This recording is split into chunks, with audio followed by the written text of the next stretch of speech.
ವಿಶೇಷವಾದಂಥ ಪಾಠಕ್ಕೆ ಎಲ್ಲರಿಗೂ ಸ್ವಾಗತ.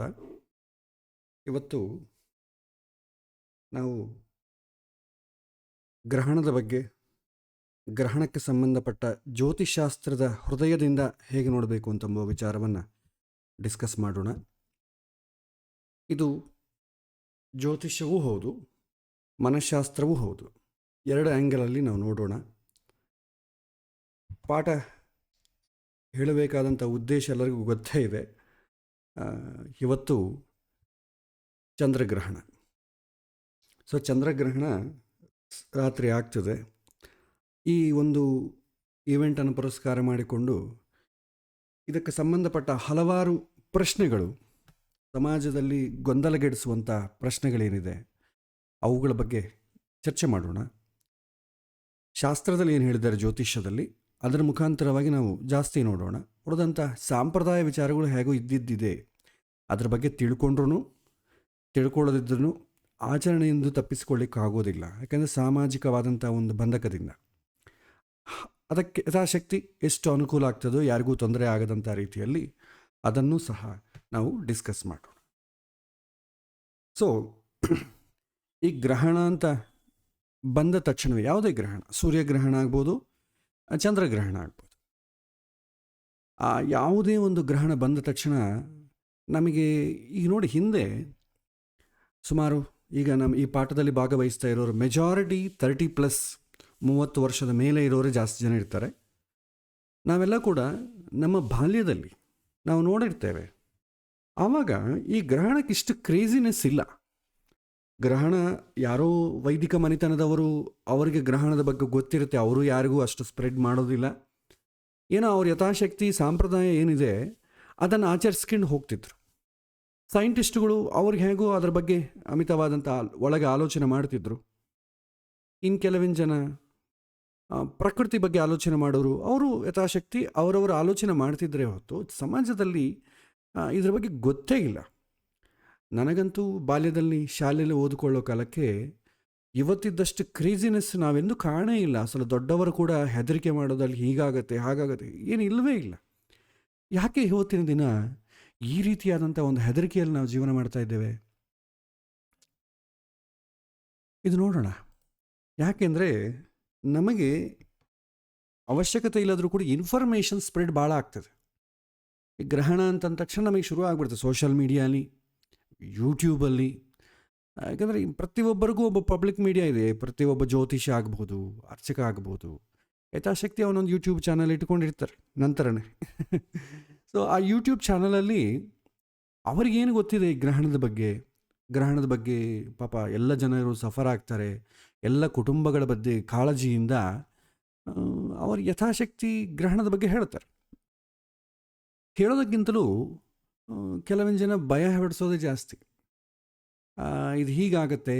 ನಾವು ಈ ಥರ ನೋಡ್ತಾ ಇರ್ತೇವೆ. ನಮಗೇನು ಪರಿಚಯ ಮಾಡಬೇಕಾದಂಥ ವಿಷಯದಲ್ಲ. ಗ್ರಹಣ ಸಮಯದಲ್ಲಿ ನಿಮಗೆ ಆ ಕ್ಯಾಪ್ಷನ್ಸ್ ನೋಡಿದ್ರೆ, ಈ ಸಿನಿಮಾ ನೋಡಿ ಅಭ್ಯಾಸ ಆಗ್ಬಿಡುತ್ತೆ. ಸಿನಿಮಾ ಹೆಸರು ಕೆಳಗೆ ಕ್ಯಾಪ್ಷನ್ ಅಂತ, ಸತ್ಯ ಹರಿಶ್ಚಂದ್ರ ಒಂದು ನಿಜ ಹೇಳೋದಿಲ್ಲ ಅಂತ ಕೆಳಗೆ ಕ್ಯಾಪ್ಷನ್. ಈ ಥರ ನಾವು ನೋಡ್ತಾ ಇದ್ದೀವಲ್ಲ. ಈ ರೀತಿಯಾಗಿ ಇದೇ ಒಂದು ಶೈಲಿ ಬಂದ್ಬಿಟ್ಟಿದೆ ನಮ್ಮ ಜೀವನದಲ್ಲಿ.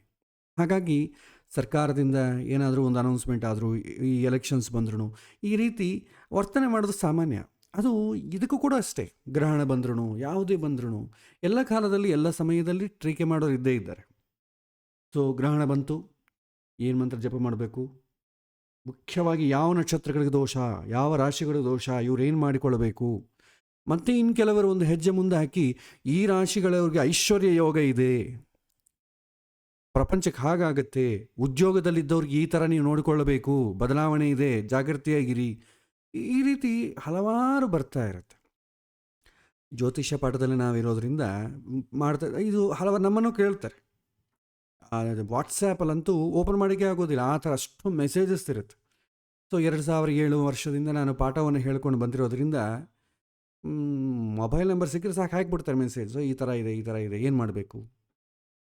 ಹಾಗಾಗಿ ಇದು ಗೊಂದಲಗೆಡಿಸುವಂಥ, ಅದಕ್ಕೆ ಎಲ್ಲರಿಗೂ ಪ್ರತ್ಯೇಕವಾಗಿ ಇಂಡಿವಿಜುವಲ್ ಹೇಳಲಿಕ್ಕಾಗೋದಿಲ್ಲ. ಹಾಗಾಗಿ ಎಲ್ಲರಿಗೂ ಒಟ್ಟಿಗೆ ಒಂದು ವಿಷಯವನ್ನು ತಿಳಿಸೋಣ. ನನ್ನ ಅಭಿಪ್ರಾಯ ತಿಳಿಸ್ತೇನೆ. ಇದು ಪ್ಯೂರ್ಲಿ ನನ್ನ ಅಭಿಪ್ರಾಯ ಅಷ್ಟೇ. ಯಾರನ್ನು ಒತ್ತಾಯ ಮಾಡಿ ಇದು ಸಿದ್ಧಾಂತ, ಇದು ಹೀಗೆ ನೀವು ಹೀಗೆ ಮಾಡಬೇಕು ಅಂತಂಬೋದಿಲ್ಲ. ನಾನು ಹೇಗೆ ಆಲೋಚನೆ ಮಾಡ್ತೇನೆ, ನನ್ನ ಆಲೋಚನೆ ಶೈಲಿ ಹೇಗಿದೆ, ಅದನ್ನು ಮಾತ್ರ ನಿಮ್ಮನ್ನು ಹಂಚಿಕೊಳ್ತೇನೆ. ಕನ್ವಿನ್ಸ್ ಆದರೆ ಆಗಬಹುದು, ಆಗದೇ ಇರ್ಬೋದು. ಯಾಕೆಂದರೆ ಹೇಗಿದ್ದರೂ ಆಚರಣೆಯಲ್ಲಿ ನಿಮ್ಮ ಚಾಯ್ಸ್ ನಿಮಗಿದ್ದೇ ಇರುತ್ತೆ. ಸೊ ಗ್ರಹಣ ಆಗ್ಬೋದು, ಯಾವುದೇ ಆಗ್ಬೋದು, ಈ ನಮ್ಮ ಖಗೋಳದಲ್ಲಿ, ಜ್ಯೋತಿಷ್ಯದಲ್ಲಿ ಯಾವುದೇ ಆಗ್ಬೋದು. ಹಿಂದೆ ಇರುವಂಥ ವಿಷಯವನ್ನು ತಿಳ್ಕೊಳ್ಬೇಕು, ಅದರ ಹಿಂದಿರುವಂಥ ಜ್ಞಾನ ಏನಡಗಿದೆ ತಿಳ್ಕೊಳ್ಬೇಕು. ಆಚರಣೆ ಮಾಡೋದು ಮಾಡದೇ ಇರೋದು ನೆಕ್ಸ್ಟ್. ಅದು ಶಾಸ್ತ್ರ ನಮಗೆ ಏನು ಹೇಳ್ತಾರೆ ವೈದಿಕ ಭಾಷೆಯಲ್ಲಿ, ತಿಳ್ಕೊಂಡು ಮಾಡಿದ್ರೇ ಫಲ, ತಿಳ್ಕೊಳ್ಳದೆ ಏನು ಮಾಡಿದ್ರೂ ನೀವು ಸರಿ ಮಾಡಿದ್ರೂ ಅದಕ್ಕೇನು ದೊಡ್ಡ ಪ್ರಯೋಜನ ಇಲ್ಲ ಅಂತ ಶಾಸ್ತ್ರದಲ್ಲಿ ಬರುತ್ತೆ. ನಮಗೆ ಕರ್ಮ ಸಿದ್ಧಾಂತದಲ್ಲಿ ಕೂಡ ಕರ್ಮ ಕ್ಯಾಲ್ಕುಲೇಟ್ ಆಗೋದು ಕೂಡ ನಿಮ್ಮ ತಿಳುವಳಿಕೆಯಿಂದನೇ ಹೊತ್ತು ನೀವು ಮಾಡಿದಂಥ ಆಚರಣೆಯಿಂದ ಅಲ್ಲ ಅಂತ ನಾವು ಹಲವಾರು ಬಾರಿ ನೋಡಿದ್ವಿ. ಸೊ ಈಗ ಈ ಗ್ರಹಣದ ಬಗ್ಗೆ ನನ್ನ ಅಭಿಪ್ರಾಯ ಅಥವಾ ಶಾಸ್ತ್ರದ ಹೃದಯ ನಾನು ಹೇಗೆ ಕಂಡಿದ್ದೇನೆ ಅದನ್ನು ನಿಮ್ಮ ಜೊತೆ ಹಂಚಿಕೊಳ್ಳುವಂಥ ಪ್ರಯತ್ನ ಮಾಡ್ತೇನೆ. ಸಾಮಾನ್ಯವಾಗಿ ನಾನು ವಿದ್ಯಾರ್ಥಿಗಳಿಗೆ ಹೇಳಿದೆ, ಈ ಗ್ರಹಣಕ್ಕೆ ಸಂಬಂಧಪಟ್ಟ ಪ್ರಶ್ನೆಗಳೇನಾದರೂ ಇದ್ರೆ ಕಳಿಸಿ, ಅವುಗಳನ್ನು ಸೇರಿಕೊಂಡು ಒಂದು ಪಾಠವನ್ನು ಥರ ಮಾಡಿ ಆ ವಿಷಯವನ್ನು ತಿಳಿಸುವಂಥ ಒಂದು ಮಾಡ್ತೇನೆ ಅಂತೇಳಿ. ಹಲವಾರು ಪ್ರಶ್ನೆಗಳು ಬಂತು. ಆ ಪ್ರಶ್ನೆಗಳಲ್ಲಿ ವಿಷಯ ಇಷ್ಟೇ: ಗ್ರಹಣ ಯಾವಾಗ ಆರಂಭ ಆಗುತ್ತೆ, ಯಾವಾಗ ಮುಕ್ತಾಯ ಆಗುತ್ತೆ, ಪಂಚಾಂಗದಲ್ಲಿ ಸಿಗತ್ತೆ, ನೆಟ್ಟಲ್ಲಿ ಸಿಗತ್ತೆ, ಯಾವ ನಕ್ಷತ್ರ ರಾಶಿಗೆ ತೊಂದರೆ, ಯಾರಿಗೆ ಶುಭ ಫಲ, ಮನೆಯಲ್ಲಿ ಯಾವ ತಪ್ಪುಗಳನ್ನ ಮಾಡಬಾರ್ದು, ಯಾವ ಎಚ್ಚರಿಕೆ ಕ್ರಮಗಳನ್ನು ಪಾಲಿಸಬೇಕು, ಗ್ರಹಣದ ಆಚರಣೆ ಯಾವ ವಿಧವಾಗಿರಬೇಕು, ಯಾವ ದೇವರ ಮಂತ್ರ ಶ್ಲೋಕ ಪಠಿಸಬೇಕು, ಯಾವ ದಾನವನ್ನು ಮಾಡಬೇಕು, ಪ್ರಯಾಣಗಳು ಮಾಡ್ಬೋದಾ ಬೇಡವಾ, ಒಂದು ವೇಳೆ ಗ್ರಹಣ ಆದರೆ ಎಷ್ಟು ದಿನದವರೆಗೂ ಅದರ ಎಫೆಕ್ಟ್ ಇರುತ್ತೆ, ಮತ್ತು ಇನ್ನು ಅವತ್ತಿನ ದಿನ ಊಟ ಮಾಡಿದ್ರೆ ಏನಾಗುತ್ತೆ, ನಿದ್ದೆ ಮಾಡಿದ್ರೆ ಏನಾಗುತ್ತೆ, ವಿದೇಶದಲ್ಲಿ ಗ್ರಹಣ ಇದಲ್ವಾ ಅವ್ರು ಹೆಂಗೆ ಮಾಡ್ತಾರೆ, ಸ್ನಾನ ಖಂಡಿತವಾಗಿ ಮಾಡಲೇಬೇಕಾ, ಹಿಡಿದ ಸ್ನಾನ ಬಿಟ್ಟು ಸ್ನಾನ, ಅನಾರೋಗ್ಯದಿದ್ದಾಗ ಏನು ಮಾಡಬೇಕಾಗತ್ತೆ, ಶಾಂತಿ ಒಂದು ವೇಳೆ ಮಾಡಿಸಿಕೊಳ್ಳದೇ ಇದ್ದರೆ ಏನಾಗುತ್ತೆ, ದಾನಾದಿಗಳನ್ನ ಮಾಡದೇ ಇದ್ದರೆ ಏನಾಗುತ್ತೆ. ಸೊ ಇದು ಅವರ ಪ್ರಶ್ನೆಗಳಲ್ಲಿ ಇರುವಂಥ ಸಾರವನ್ನು ಮಾತ್ರ ನಾನು ಪ್ರತ್ಯೇಕವಾಗಿ ವಿಂಗಡಿಸಿ ಈ ರೀತಿ ಪ್ರಶ್ನೆಗಳನ್ನು ನಿಮಗೆ ಕೊಟ್ಟಿದ್ದೇನೆ. ಒಂದು ಕೆಲವಿನ ಪ್ರಶ್ನೆಗಳನ್ನು ಬಿಟ್ಟರೆ ಉಳಿದಂಥ ಎಲ್ಲ ಪ್ರಶ್ನೆಗಳು ಇದೇ ರೀತಿಯಾಗಿದೆ. ಇದರ ಬಗ್ಗೆ ಪ್ರತಿ ವರ್ಷ ನಮಗೆ ಕುತೂಹಲ ಬಂದೇ ಬರುತ್ತೆ. ಈಗ ಗ್ರಹಣ ಅಂದರೆ ಏನು, ಯಾವಾಗ ಬರುತ್ತೆ, ಯಾವ ರಾಶಿ ನಕ್ಷತ್ರ ತೊಂದರೆ, ಏನು ಮಾಡಬೇಕು ಏನು ಮಾಡಬಾರ್ದು, ಇದು ಪ್ರತಿ ಬಾರಿ ನಮಗೆ ಗ್ರಹಣ ಬಂದಾಗೆಲ್ಲ ಕೂಡ ಹೇಳ್ತಾನೆ ಇದ್ದಾರೆ. ನಾವು ಚಿಕ್ಕಂದಾಗಿಂದ ನಮಗೆ ಊಹೆ ಗೊತ್ತಿದ್ದು ಈ ವಿಷಯ ಸ್ಪ್ರೆಡ್ ಆಗಿ ಗ್ರಹಣ ಅಂತ ಒಂದು ಇದೆ, ನಮ್ಮ ವೈದಿಕ ಸಂಪ್ರದಾಯದಲ್ಲಿ ಇದೆ ಅಂತ ಅಂಬೋದು ಗೊತ್ತಾದಾಗಿಂದ ಇದ್ರ ಬಗ್ಗೆ ಪ್ರತಿ ಬಾರಿ ನಾವು ತಿಳ್ಕೊಳ್ತಾ ಇರ್ತೇವೆ. ಗ್ರಹಣ ಅಂತಂದರೆ ಏನು ಅಂತಂಬೋದು ನಮಗೆ ಸಣ್ಣ ಮಕ್ಕಳಿಂದ ಪಾಠದಲ್ಲೇ ಹೇಳಿದ್ದಾರೆ. ಪ್ರತ್ಯೇಕವಾಗಿ ಅದನ್ನು ನಾವು ಜ್ಯೋತಿಷ್ಯ ಪಾಠದಲ್ಲಿ ಹೇಳುವಂಥ ದೊಡ್ಡ ವಿಷಯ ಅಲ್ಲವೇ ಅಲ್ಲ. ಸಣ್ಣ ಮಕ್ಕಳಿದ್ದಾಗ ಸೋಷಿಯಲ್ ಸೈನ್ಸ್ ಸ್ಟಡಿಯಲ್ಲಿ ಸೋಲಾರ್ ಎಕ್ಲಿಪ್ಸ್ ಅಂದರೆ ಏನು, ಲೂನಾರ್ ಎಕ್ಲಿಪ್ಸ್ ಅಂದರೆ ಏನು, ಸೂರ್ಯ ಚಂದ್ರ ಬುಧ ಭೂಮಿ ಒಂದೇ ಸ್ಟ್ರೈಟ್ ಲೈನ್ ಎಕ್ಲಿಪ್ಟಿಕ್ ರಾಹುಕೇತುಗಳ ಪಾಯಿಂಟಲ್ಲಿ ಬಂದಾಗ ಗ್ರಹಣ ಆಗುತ್ತೆ. ಸೂರ್ಯ ಭೂಮಿ ಮಧ್ಯೆ ಚಂದ್ರ ಬಂದಾಗ ಸೂರ್ಯಗ್ರಹಣ, ಸೂರ್ಯ ಚಂದ್ರ ಮಧ್ಯದಲ್ಲಿ ಭೂಮಿ ಬಂದಾಗ ಸೂರ್ಯಗ್ರಹಣ, ಚಂದ್ರಗ್ರಹಣ. ಸೊ ಇದು ನಮಗೆ ಹೊಸ ವಿಷಯ ಏನೂ ಅಲ್ಲ. ಇದ್ರ ಬಗ್ಗೆ ಪ್ರತ್ಯೇಕವಾಗಿ ಅವತ್ತಿನ ದಿನ ಚರ್ಚೆ ಮಾಡೋ ಅವಸರ ಏನೂ ಇಲ್ಲ. ಯಾಕೆಂದರೆ ಸತ್ಯನಾರಾಯಣ ವ್ರತ ಕತೆ ಅಲ್ವಲ್ಲ, ಸತ್ಯನಾರಾಯಣ ವ್ರತ ಮಾಡೋ ಕಾಲಕ್ಕೆ ಕತೆ ಕೇಳ್ತೇವೆ, ಇದು ಕತೆ ಕೇಳುವಂಥದ್ದಲ್ವಲ್ಲ. ಸೊ ಹಾಗಾಗಿ ಗ್ರಹಣದ ಬಗ್ಗೆ ನಮಗೆ ಗೊತ್ತಿದೆ. ಇನ್ನು ನಿಮಗೆ ಇದನ್ನು ಅರ್ಥ ಮಾಡಬೇಕಾದ್ರೆ ಚರ್ಚೆಗಿಂತಲೂ ವಿಷಯ ಬೋಧನೆಗಿಂತಲೂ ನಿಮಗೆ ಯೂಟ್ಯೂಬಲ್ಲಿ ಥರ ಸಿಮ್ಯುಲೇಷನ್ ಸಿಗುತ್ತೆ. What is solar Eclipse, what is lunar Eclipse ಅಂತ ನೋಡಿದ್ರೆ ನಿಮಗೆ ಥರದ ಸಿಮ್ಯುಲೇಷನ್ಸೇ ಬರುತ್ತೆ, ನಿಮಗೆ ಕಣ್ಣಿಗೆ ಕಾಣಿಸುವಂತೆ ತೋರಿಸ್ತಾರೆ. ಅದಕ್ಕೆ ಪ್ರತ್ಯೇಕವಾಗಿ ಹೇಳುವಂಥ ವಿಚಾರ ಏನೂ ಇಲ್ಲ. ನೆಕ್ಸ್ಟು ಯಾವಾಗ ಬರುತ್ತೆ ಅಂತ ಅಂಬೋದು ಕೂಡ ನಮಗೇನಂತಂದರೆ ಪಂಚಾಂಗಗಳಲ್ಲೆಲ್ಲ ಅದೇ ಸುದ್ದಿ. ಯಾವ ಪಂಚಾಂಗನ ತಗೊಳ್ಳಿ, ಬೇಡ ಅಂದರೂ ನಿಮಗೆ ವಾಟ್ಸಾಪಲ್ಲಿ ಹಾಕ್ತಾರೆ, ಎಲ್ಲಿ ಪ್ರಾರಂಭ, ಯಾವಾಗ ಮುಗೀತದೆ, ಯಾವಾಗ ಪೀಕ್ ಆಗಿರ್ತದೆ, ಇದೆಲ್ಲ ಕೂಡ ನಮಗೆ ಗ್ರಹಣ ಶುರುವಾದಾಗ 15 ದಿನ ಮುಂಚಿನ ಶುರು ಆಗುವಂಥದ್ದೇ. ಇದರಲ್ಲಿ ಒಂದು ಏನಂತಂದರೆ ಇಲ್ಲಿ ನಾವು ಅಬ್ಸರ್ವ್ ಮಾಡಬೇಕಾದ್ದು, ನಿಮಗೆಲ್ಲ ನಮಗೆ ಹತ್ತಿರುವಂಥ ಹಿಂದೂ ಸಂಪ್ರದಾಯದಲ್ಲಿರುವಂಥ ಪಂಚಾಂಗಗಳನ್ನೆಲ್ಲವನ್ನೂ ನೋಡಿ. ಒಂದು ಪಂಚಾಂಗದಲ್ಲಿ ಒಂದು ತಿಥಿ ಇದ್ದರೆ ಇನ್ನೊಂದು ಪಂಚಾಂಗದಲ್ಲಿ ಇನ್ನೊಂದು ಇರ್ತದೆ. ಅಟ್ಲೀಸ್ಟ್ ಸಮಯ ವ್ಯತ್ಯಾಸ ಇರ್ತದೆ. ಸೂರ್ಯ ಚಂದ್ರಾದಿಗಳ ಇಬ್ಬರಿಂದನೇ ತಾನೇ ನಮಗೆ ತಿಥಿ ಆಗೋದು. ಆ ಸೂರ್ಯ ಚಂದ್ರನ ಗತಿ ಒಂದೊಂದು ಪಂಚಾಂಗದಲ್ಲಿ ಒಂದೊಂದು ರೀತಿಯಾಗಿ ಬರೆದಿರ್ತಾರೆ. ಆದರೆ ಗ್ರಹಣ ಬಂದಾಗ ಮಾತ್ರ ನಾವೆಲ್ಲ ಹಿಂದೂಗಳು ಏಕತ್ವ ಇದೆ ಅಂತದ್ದು ಎಲ್ಲರೂ ಕರೆಕ್ಟ್ ಮಿನಿಟ್ಸ್ ಸಹ ಒಂದೇ ರೀತಿ ಹಾಕಿರ್ತಾರೆ. ಇದೇನು ವಿಚಿತ್ರ. ಗ್ರಹಣ ಇಷ್ಟು ಕರೆಕ್ಟಾಗಿ ಎಲ್ಲ ಪಂಚಾಂಗಗಳಲ್ಲಿ ಕ್ಯಾಲ್ಕುಲೇಟ್ ಆಗುವಾಗ ಈ ತಿಥಿ ಇದೆಲ್ಲ ಬೇರೆ ವಿಚಾರಗಳು ಹಬ್ಬಗಳು ಇದೆಲ್ಲ ಯಾಕೆ ಇಷ್ಟ ಆಗುತ್ತೆ, ಇದು ನಮಗೆ ಬರಬೇಕಾದ ಪ್ರಶ್ನೆ. ಯಾವಾಗ ಮಾಡುತ್ತೆ, ಯಾವಾಗ ಶುರು ಆಗುತ್ತೆ ಎಂಬುದು ಬೇಡ. ಒಂದು ವೇಳೆ ಯಾವಾಗ ಆಗತ್ತೆ ಅಂತಂಬೋ ಪ್ರಶ್ನೆ ಬಂದರೂ ಕೂಡ ನಿಮಗೆ ಅದಕ್ಕೆ ವ್ಯವಸ್ಥೆ ಇದೆ, ನಿಮಗೆ ನೆಟ್ ಇದೆ. ಇವತ್ತೆಲ್ಲ ಕೂಡ ನಮಗೆ ಆ್ಯಕ್ಯುರೇಟಾಗಿ ನಿಮಗೆ ತೋರಿಸುತ್ತೆ ಎಷ್ಟು, ಯಾಕಂದರೆ ಗ್ರಹಣ ಅಂಬೋದು ಗೊತ್ತಾಗ್ತದೆ ನಮಗೆ, ಎಷ್ಟು ಗಂಟೆಗೆ ಬರುತ್ತೆ, ಎಷ್ಟು ಗಂಟೆಗೆ ಹೋಗುತ್ತೆ. ನಿಮಗೆ ಒಂದು ಸೈಟ್ ಇದೆ, ಅದನ್ನು ನಾನು ನಿಮಗೆ ತೋರಿಸ್ತೇನೆ ಪ್ರತ್ಯಕ್ಷವಾಗಿ. ನೆಕ್ಸ್ಟ್ ಟೈಮ್ ಇಂದ ಬಂದಾಗಲೇ ಇದೇ ಮಾಡಬೇಕು.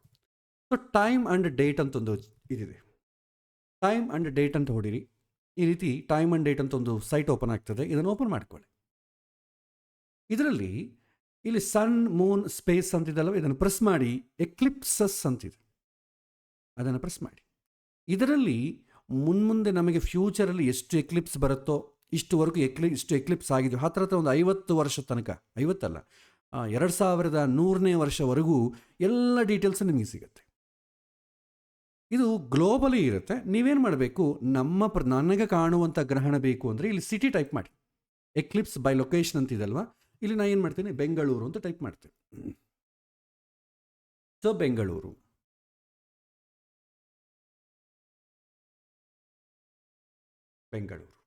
ಹೈದರಾಬಾದ್ ಇದೆ. ನೀವು ಯಾವ ಪ್ಲೇಸಲ್ಲಿ ಇದ್ದೀರೋ ಅದನ್ನು ಟೈಪ್ ಮಾಡಿ. ಒಂದು ನಿಮಿಷ ಲೋಡ್ ಆಗ್ತಾ ಇದೆ. ಸರಿ,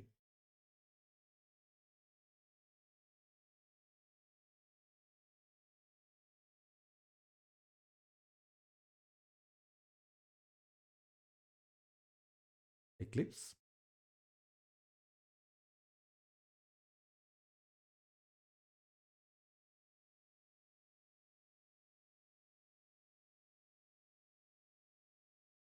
Bengaluru, all eclipses and planets on worldwide. Okay, anyway, so ನೋಡ್ಕೊಳ್ಳಿ. ಈಗ ಇನ್ನೊಂದು ರೀತಿ ಟ್ರೈ ಮಾಡ್ತೇನೆ. ಕಂಟ್ರಿ ಅದರಲ್ಲಿ ಕರ್ನಾಟಕ ಹೊಡೆಯೋಣ. ಕರ್ನಾಟಕ ಸ್ಟೇಟ್ ಬರಲಿಲ್ಲ. ಓಕೆ, ಸೊ ಇಲ್ಲಿ ಗ್ರಹಣಗಳೆಲ್ಲ ಕೂಡ ಈ ರೀತಿ ನೋಡಿ. Total lunar Eclipse 7-8 September. ಇಲ್ಲಿ ನಾವೇನು ಮಾಡೋಣ, ಈ ಗ್ರಹಣ ಇದಲ್ವಾ, ಇದರ ಮೇಲೆ ಪ್ರೆಸ್ ಮಾಡಿ. ಪ್ರೆಸ್ ಮಾಡಿದ ಮೇಲೆ ಇಲ್ಲಿ ಸಿಟಿ ಅಂತಿದಲ್ವಾ, ಇಲ್ಲಿ ಟೈಪ್ ಮಾಡಿ ಬೆಂಗಳೂರು. Okay, what happen?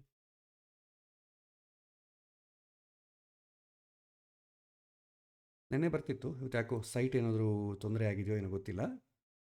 ಬರ್ತಿತ್ತು ಮಾಮೂಲಾಗಿ. ಓಕೆ,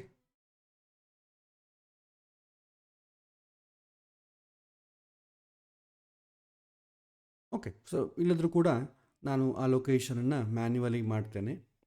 ಇಲ್ಲಿ ನೋಡಿ, ಈ 3D ಗ್ಲೋಬಲ್ ಮ್ಯಾಪ್ ಇದೆ, ಇದನ್ನು ಡೀಟೇಲ್ಡ್ ಆಗಿದೆ. ಇಲ್ಲಿ ಜಸ್ಟ್ ನೀವು ಗ್ರಹಣ ಯಾವಾಗ ಆಗುತ್ತೆ ಅಂತ ಮೇಲೆ ಪ್ರೆಸ್ ಮಾಡಿಕೊಂಡು ನಿಮಗೆ ವಿಡಿಯೋ ಕೂಡ ಕಾಣುತ್ತೆ ನೋಡಿ. ಇದೆಲ್ಲ ಇವತ್ತಿನ ದಿನ ತುಂಬ ಅಡ್ವಾನ್ಸ್ಡ್ ಟೆಕ್ನಾಲಜಿ ಆಗಿರೋದ್ರಿಂದ ನಿಮಗೆ ಎಲ್ಲ ಈಸಿಯಾಗಿ ಗೊತ್ತಾಗ್ತದೆ.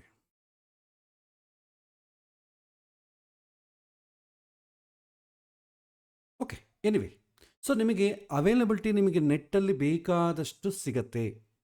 ಹಾಗೇನೂ ಇಲ್ಲ, ಬೇಕಾದಷ್ಟು ಇನ್ಫಾರ್ಮೇಷನ್ ಸಿಗತ್ತೆ. ಯಾವಾಗ ಸ್ಟಾರ್ಟ್ ಆಗುತ್ತೆ, ಯಾವಾಗ ಬಿಡುತ್ತೆ, ನಿಮಗೆ ಎಲ್ಲ ಸಿಗತ್ತೆ. ಸೊ ನಿನ್ನೆ ನಾನು ಮಾಡಿ ಇಲ್ಲಿ ನೋಟ್ ಮಾಡಿದ್ದೇನೆ. ಇಲ್ಲಿ ನೀವು ನೋಡ್ಬೋದು, ಬೆಂಗಳೂರು ಕರ್ನಾಟಕ ಯಾವಾಗ ಶುರು ಆಗುತ್ತೆ, 7th ಸೆಪ್ಟೆಂಬರ್. ಪೆನುಂಬ್ರಲ್ ಬಿಗಿನ್ಸ್ ಅಂದರೆ ನಿಮಗೆ ವೇದ ಅಂತಂತೀವಿ ನಾವು. ಆ ನೆರಳು ಯಾವಾಗ ಶುರು ಆಗುತ್ತೆ ಅಂತ, ನಿಮಗೆ ಸ್ಟಾರ್ಟ್ ಆಗೋದು ಯಾವಾಗ ಅಂತಂಬೋದು ನಿಮಗೆ ಇಲ್ಲಿ ಸಿಗುತ್ತೆ ನೋಡಿ. 7th September 2157. ನೀವು ಎಕ್ಸಾಕ್ಟ್ ಲೊಕೇಶನ್ ಹಾಕಿದರೂ ಕೂಡ ಆ ಪ್ಲೇಸಿಗೆ ಗ್ರಹಣ ಯಾವಾಗ ಆಗುತ್ತೆ ಅಂತ ಗೊತ್ತಾಗ್ತದೆ. ಸೊ ನಿಮಗಿದಕ್ಕೆ ಸಾಕಷ್ಟು ನಿಮಗೆ ಸೈಟ್ಸ್ ಇದೆ, ನಿಮಗೆ ಅಪ್ಲಿಕೇಶನ್ಸ್ ಇದೆ. ಇನ್ನು ನೀವು ಮಾಡಬೇಕು ಅಂತಂದರೆ ಅದಕ್ಕೆ ಡೆಡಿಕೇಟೆಡ್ ಆದಂಥ ಅಪ್ಲಿಕೇಶನ್ಸು ಇದೆ. ಅದನ್ನು ನಿಮಗೆ ಬೇಕಾದ್ರೆ ನಾನು ತೋರಿಸ್ತೇನೆ. ಸ್ಟೆಲಾರಿಯಮ್ ಅಂತ ಒಂದು ಸಾಫ್ಟ್ವೇರ್ ಇದೆ, ಅದನ್ನು ಬೇಕಾದ್ರೆ ನೀವು ಕಂಪ್ಯೂಟರಲ್ಲಿ ಇನ್ಸ್ಟಾಲ್ ಮಾಡ್ಕೋಬೋದು ವಿಂಡೋಸಲ್ಲಿ. It's a virtual sky software ಅನ್ಮಾತು. ಅದರಲ್ಲಿ ನಿಮಗೆ ಆಲ್ಮೋಸ್ಟ್ ಆಲ್ ಒಂದು ನಿಮಿಷ F11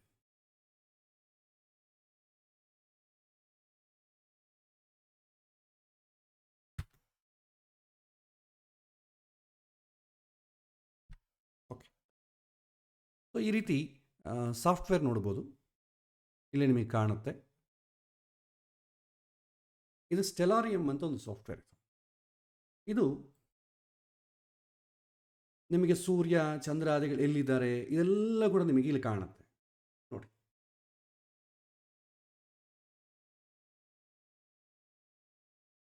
ಸೊ ಯಾವ ಗ್ರಹ ಎಲ್ಲಿದೆ, ಸೂರ್ಯ ಎಲ್ಲಿದೆ, ಆ ಗ್ರಹ ಪ್ರೆಸ್ ಮಾಡಿದ ತಕ್ಷಣ ನಿಮಗೆ ಈ ರೀತಿ ಗ್ಲೋಬಲ್ ಈ ಥರ ಬರುತ್ತೆ. ಇದು ಬೆಳಗಿನ ಸಮಯ ಈಗ ಸದ್ಯ ನಡೀತಾ ಇರೋದು. ನೀವು ಇಲ್ಲಿ ಬೇಕಾದ್ರೆ ಫಾರ್ವರ್ಡ್ ಕೆಳಗೆ ನಿಮಗೆ ನ್ಯಾವಿಗೇಷನ್ ಇರ್ತದೆ, ಫಾರ್ವರ್ಡ್ ಮಾಡಿಕೊಳ್ಬೋದು, ರಿವರ್ಸ್ ಮಾಡಿಕೊಳ್ಬೋದು.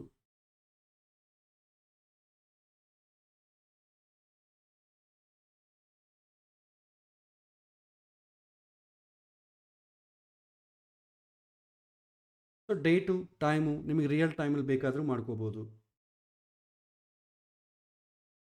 Something happen.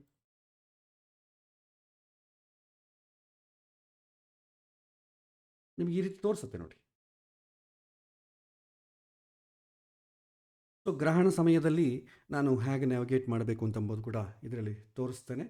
ಸೊ ಗ್ರಹಣ ನಿಮಗೆ 7ನೇ ತಾರೀಕು ರಾತ್ರಿ.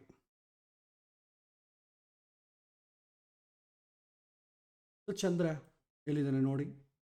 ಸೊ ಇದು ಚಂದ್ರ ಎಲ್ಲಿದ್ದಾನೆ.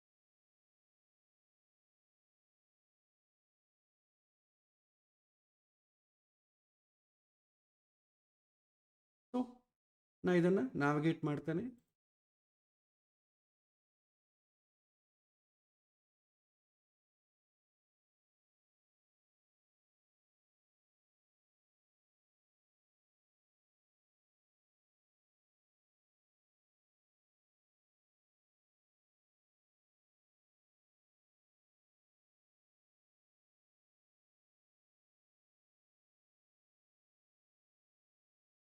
ನೋಡಿ ಗ್ರಹಣ ಅಂತಂಬೋದು ಹೇಗಾಗುತ್ತೆ ಅಂತ ನಿಮಗೆ ಸ್ಕೈ ರೂಪದಲ್ಲಿ ಈ ರೀತಿ ತೋರಿಸ್ತದೆ. ಬೇಕಾದಷ್ಟು ನಿಮಗೆ ಸಾಫ್ಟ್ವೇರ್ಸ್ ಇದೆ, ಎಲ್ಲವೂ ನಿಮಗೆ ಸಿಗತ್ತೆ.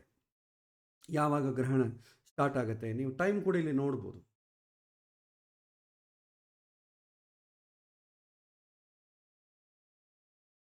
ಇಲ್ಲಿ ಟೈಮ್ ಗೊತ್ತಾಗ್ತದೆ ನೋಡಿ.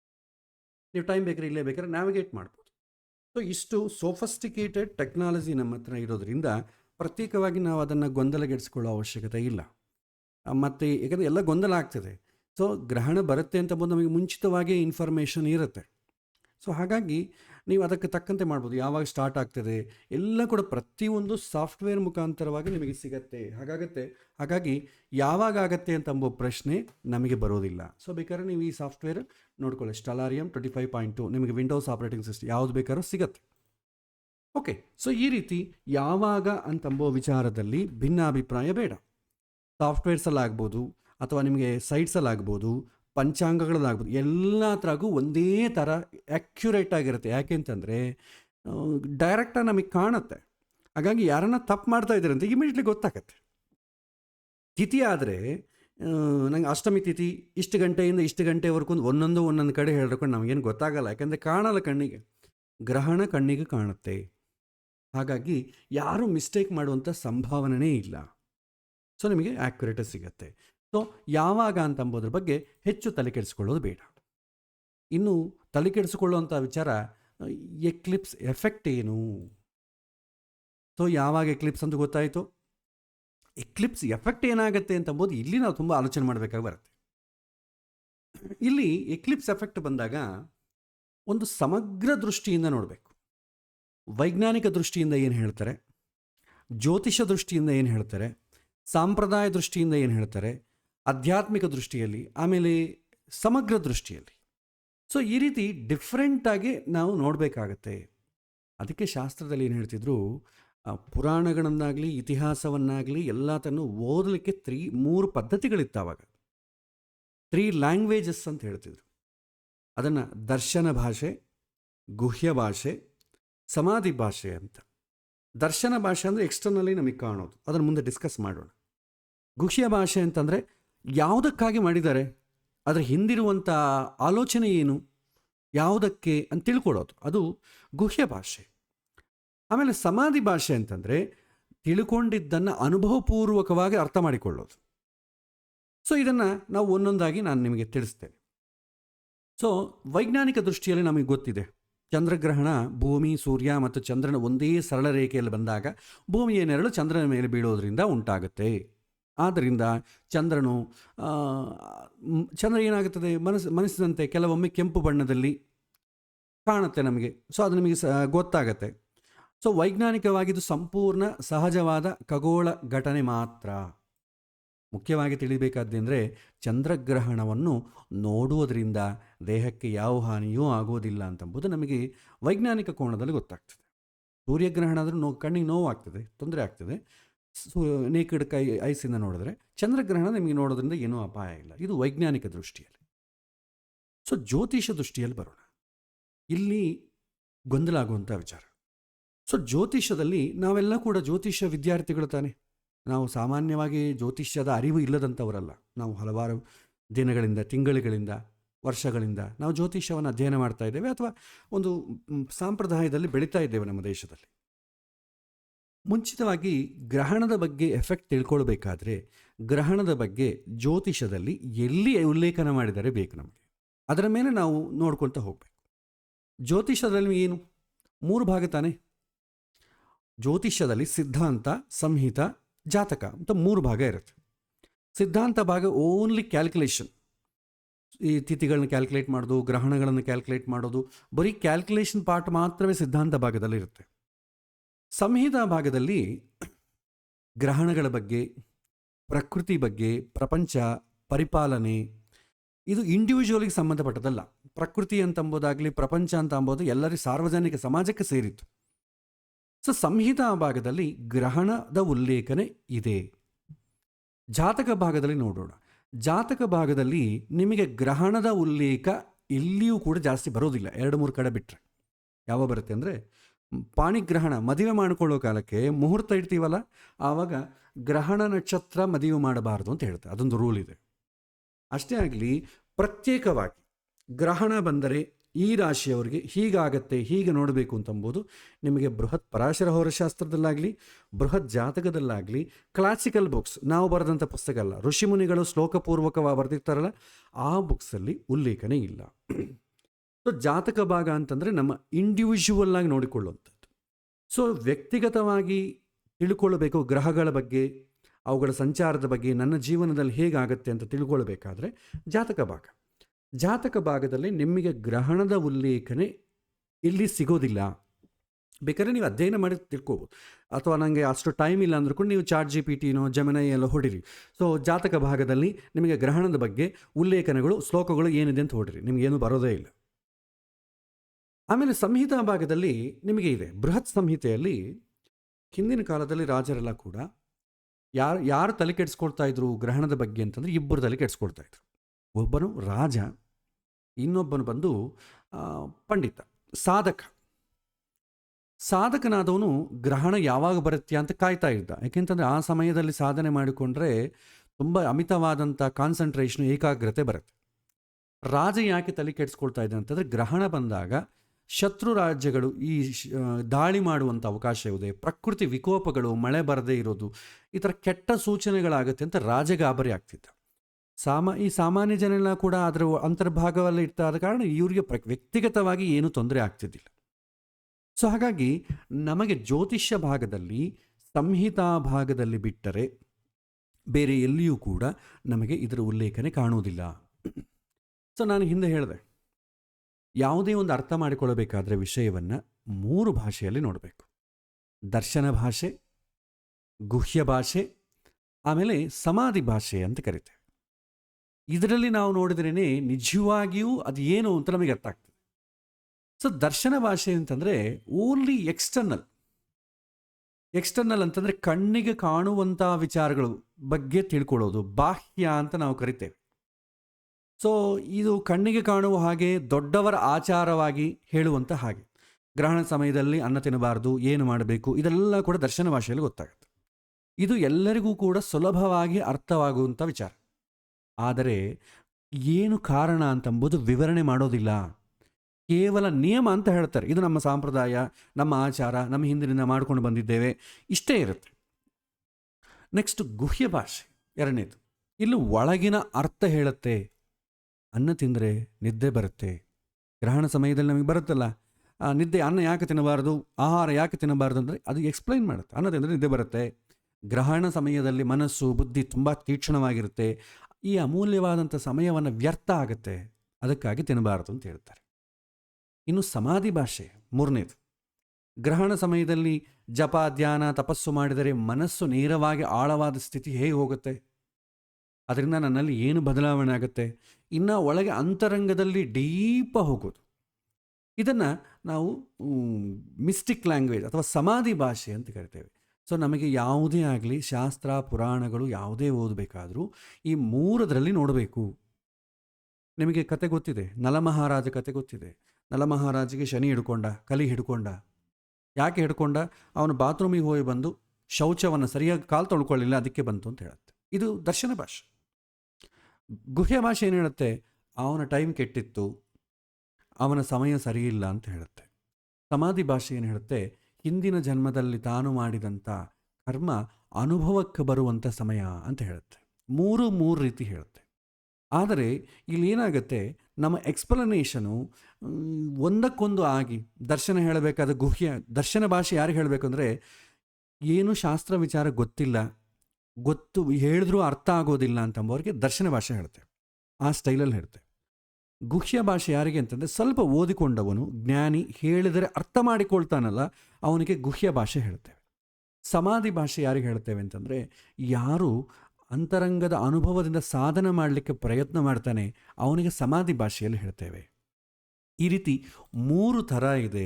ಹಾಗಾಗಿ ನಾವು ಗೊಂದಲ ಮಾಡಿಕೊಳ್ಳಬಾರ್ದು. ಈಗ ಗ್ರಹಣ ವಿಚಾರಕ್ಕೆ ಬರೋಣ.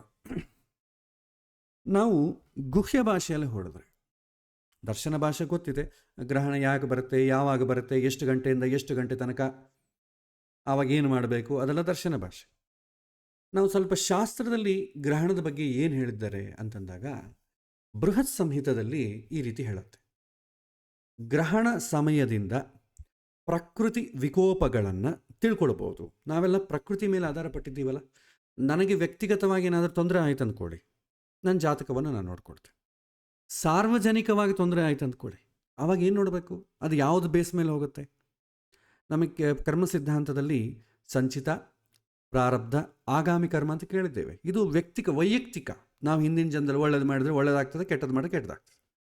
ಆದರೆ ಒಂದು ಸಮಾಜದಲ್ಲಿ ಗ್ರೂಪ್ ಆಫ್ ಪೀಪಲ್ ಅಥವಾ ಒಂದು ಗ್ರೂಪ್ ಆಫ್ ಪ್ಲೇಸಸ್ ಅವರು ಸಮಿಷ್ಟಿಯಾಗಿ ಕೆಲವಿನ ಕೆಲಸಗಳು ಮಾಡ್ತಾರೆ.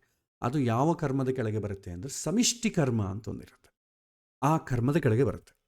ಆ ಸಮಿಷ್ಟಿ ಅಂದರೆ ಎಲ್ಲರೂ ಸಾರ್ವಜನಿಕವಾಗಿ ಮಾಡಿರುವಂಥ ಕರ್ಮ. ಆ ಸಾರ್ವಜನಿಕವಾಗಿ ಮಾಡಿರುವಂಥ ಕರ್ಮದ ಫಲದಿಂದ ಭಗವಂತ ಏನು ಮಾಡ್ತಾನೆ, ಆ ಕರ್ಮ ಕೂಡ ಅನುಭವಿಸ್ಬೇಕಲ್ವಾ. ಅದಕ್ಕೆ ಏನು ಮಾಡ್ತಾನೆ, ಅದಕ್ಕೆ ತಕ್ಕಂತೆ ಎಲ್ಲಿ ಏನೇನು ಡಿಸಾಸ್ಟರ್ ಆಗಬೇಕು, ಭೂಕಂಪಗಳಾಗತ್ತೆ, ಹಾಗೆ ಅರ್ಥಕ್ವೇಕ್ಸ್ ಆಗ್ತದೆ, ಎರ್ಥಕ್ವೇಕ್ಸು, ಫ್ಲಡ್ಸು, ಏರ್ ಆಕ್ಸಿಡೆಂಟ್ಸು, ಫೈರ್ ಆಕ್ಸಿಡೆಂಟ್ಸು, ಈ ಥರ ಎಲ್ಲ ಆಗ್ತದೆ. ಇದೆಲ್ಲ ಸೂಚನೆ ಮಾಡೋದು ನಿಮಗೆ ಸಂಹಿತಾ ಭಾಗದಲ್ಲಿ. ಮುಖ್ಯವಾಗಿ ಅದನ್ನು ತಿಳ್ಕೊಳ್ಬೇಕಾದ್ರೆ ಗ್ರಹಣ ಅಂತಂಬುದು ನಮಗೆ ಮೇಯ್ನ್ ಇಟ್ಕೊಳ್ತೇವೆ. ಗ್ರಹಣ ಯಾವ ಸಮಯದಲ್ಲಿ ಬರ್ತಾ ಇದೆ, ಯಾವ ಏರಿಯಾಲ್ಲಿ ಬರ್ತಾ ಇದೆ, ಯಾವ ರಾಶಿಯಲ್ಲಿ ಬರ್ತಾ ಇದೆ, ಅದು ಶುಭ ಗ್ರಹಗಳಿದೆಯೋ ಪಾಪಗ್ರಹಗಳಿದೆಯೋ, ಇದೆಲ್ಲ ಡಿಪೆಂಡ್ ಆಗುತ್ತೆ. ಒಂದು ವೇಳೆ ಗ್ರಹಣದಿಂದ ನಮ್ಮ ಭಾರತ ದೇಶಕ್ಕೆ ಏನಾದರೂ ತೊಂದರೆ ಆಗುತ್ತಾ ಅಂತ ಪ್ರಶ್ನೆ ಬರುತ್ತೆ. ನಾವು ಏನು ಮಾಡ್ತೇವೆ, ಕೂರ್ಮ ಚಕ್ರ ಅಂತ ಒಂದಿರುತ್ತೆ, ಅದರಲ್ಲಿ ನಕ್ಷತ್ರಗಳೆಲ್ಲ ಕೂಡ ಉಲ್ಲೇಖನೆ ಇರುತ್ತೆ. ಅದನ್ನು ಯಾವ ದೇಶಕ್ಕೆ ಗ್ರಹಣ ಎಫೆಕ್ಟ್ ಬೇಕೋ ಅದ ದೇಶದ ಮ್ಯಾಪ್ ಮೇಲೆ ಇಟ್ಟು ಆ ನಕ್ಷತ್ರ ಯಾವ ಲೊಕೇಶನ್ ಕಾನ್ಸಂಟ್ರೇಟ್ ಮಾಡ್ತಾ ಇದೆ ಅಂತ ನೋಡ್ತೇವೆ.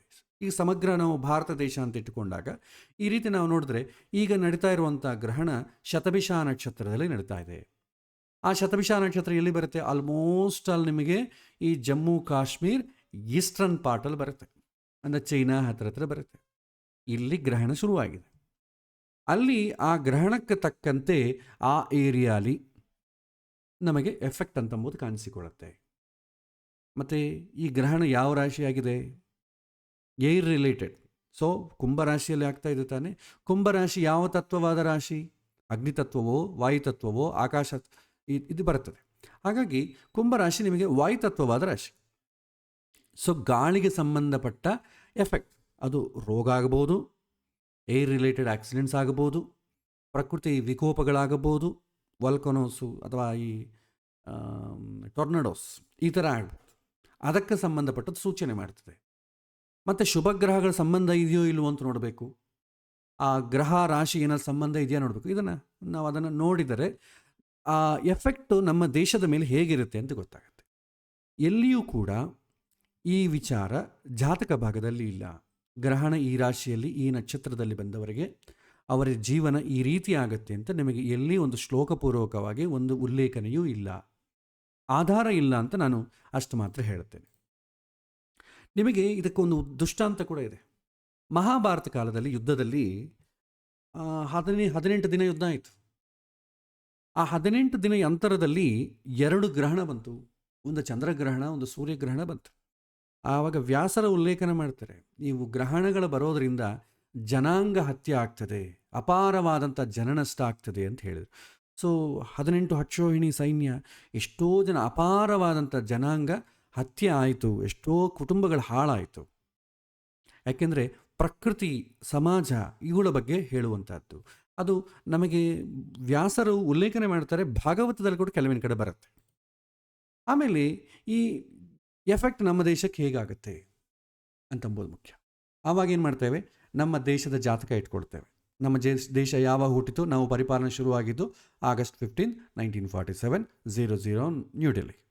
ಆ ಜಾತಕವನ್ನು ಹಾಕಿಕೊಂಡಾಗ ನಮ್ಮ ಜನ್ಮರಾಶಿ ಏನಾಗುತ್ತೆ ಅದನ್ನೆಲ್ಲ ನೋಡ್ಕೊಂಡು ನಾವು ಹಾಕ್ತೇವೆ. ಇವತ್ತು ಗ್ರಹಣ ಆಗುವ ಸಮಯ ಈ ರೀತಿ ಇದೆ. ಇವತ್ತು ರಾತ್ರಿ ನಾನು ಎಕ್ಸ್ಟ್ರೀಮ್, ಇವತ್ತು 11 ಗಂಟೆ ಸುಮಾರು ಗ್ರಹಣ ಪೀಕಲ್ಲಿರುತ್ತೆ. ಇವತ್ತಿನ ಚಕ್ರ ಹಾಕಿದ್ರೆ ಈ ರೀತಿ ಇದೆ. ಇಲ್ಲಿ ಗ್ರಹಣ ಆಗ್ತಾ ಇರೋದಿಲ್ಲಿ, ಇಲ್ಲಿ ನೋಡ್ಬೋದು ನೀವು, ಕುಂಭರಾಶಿಯಲ್ಲಿ ಆಗ್ತಾ ಇದೆ. ನಮಗೆ ಏನಾದರೂ ಶುಭ ಗ್ರಹಗಳ ಸಂಬಂಧ ಇದೆಯಾ ನೋಡ್ತೇವೆ. ಗುರುಗ್ರಹದ ದೃಷ್ಟಿ ಚಂದ್ರ ರಾಹುಗಳ ಮೇಲೆ ಇದೆ. ಸೊ ಗುರುಗ್ರಹ ದೃಷ್ಟಿ ಇದ್ದರೆ ಕೂಡ ಏನಾಗುತ್ತೆ, ಡಿಸಾಸ್ಟರ್ ಆಗುವಂಥ ಸೂಚನೆ ಇದ್ದರೂ ಕೂಡ ಕಡಿಮೆ ಆಗುತ್ತೆ. ಅದರಿಂದ ಜನಾಂಗಕ್ಕೆ ಏನೂ ತೊಂದರೆ ಆಗೋದಿಲ್ಲ, ಶುಭ ಫಲವೇ ಆಗುತ್ತೆ. ಅದೇ ಪಾಪಗ್ರಹಗಳ ಸಂಬಂಧ ಇತ್ತು ಅಂದ್ಕೊಳ್ಳಿ, ತುಂಬ ಪೀಕ್ ಆಗ್ತದೆ, ಅದರ ಎಫೆಕ್ಟು ತುಂಬ ನೆಗೆಟಿವ್ ಆಗಿ ಆಗ್ತದೆ.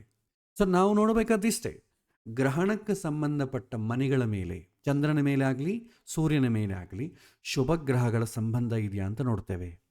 ಶುಭ ಗ್ರಹಗಳ ಸಂಬಂಧ ಇದ್ದರೆ ಆ ಎಫೆಕ್ಟಿಂದ ನಮಗೆ ತೊಂದರೆ ಆಗೋದಿಲ್ಲ, ಸ್ವಲ್ಪದಲ್ಲಿ ಹೊಟ್ಟೋಗುತ್ತೆ. ಅಮಿತವಾದಂಥ ಜನಾಂಗ ನಷ್ಟ ಆ ಥರ ಏನೂ ಆಗೋದಿಲ್ಲ, ಸಣ್ಣ ಸಣ್ಣದಾಗಿ ಹೊಟ್ಟೋಗುತ್ತೆ. ಇಲ್ಲಾಂದರೆ ಪಾಪಗ್ರಹಗಳ ದೃಷ್ಟಿ ಇದೆ ತುಂಬ ಜಾಸ್ತಿ. ನಮ್ಮ ದೇಶದ ಜಾತಕ ಪ್ರಕಾರ ನೋಡಿದ್ರೆ ನಮ್ಮದು ಏನಾಗುತ್ತೆ, ಕರ್ಕರಾಶಿ. ಕರ್ಕರಾಶಿಯಿಂದ ನಿಮಗೆ 8ನೇ ಮನೆ ನಡೀತಾ ಇದೆ ಗ್ರಹಣ. ಕರ್ಕರಾಶಿಯಿಂದ ಲಗ್ನದಿಂದ ದಶಮ ಸ್ಥಾನದಲ್ಲಿ ನಡೀತಾ ಇದೆ. 8ನೇ ಮನೆ ಅಂತಂದರೆ ನಷ್ಟ ಅಂತ ಹೇಳ್ತೇವೆ.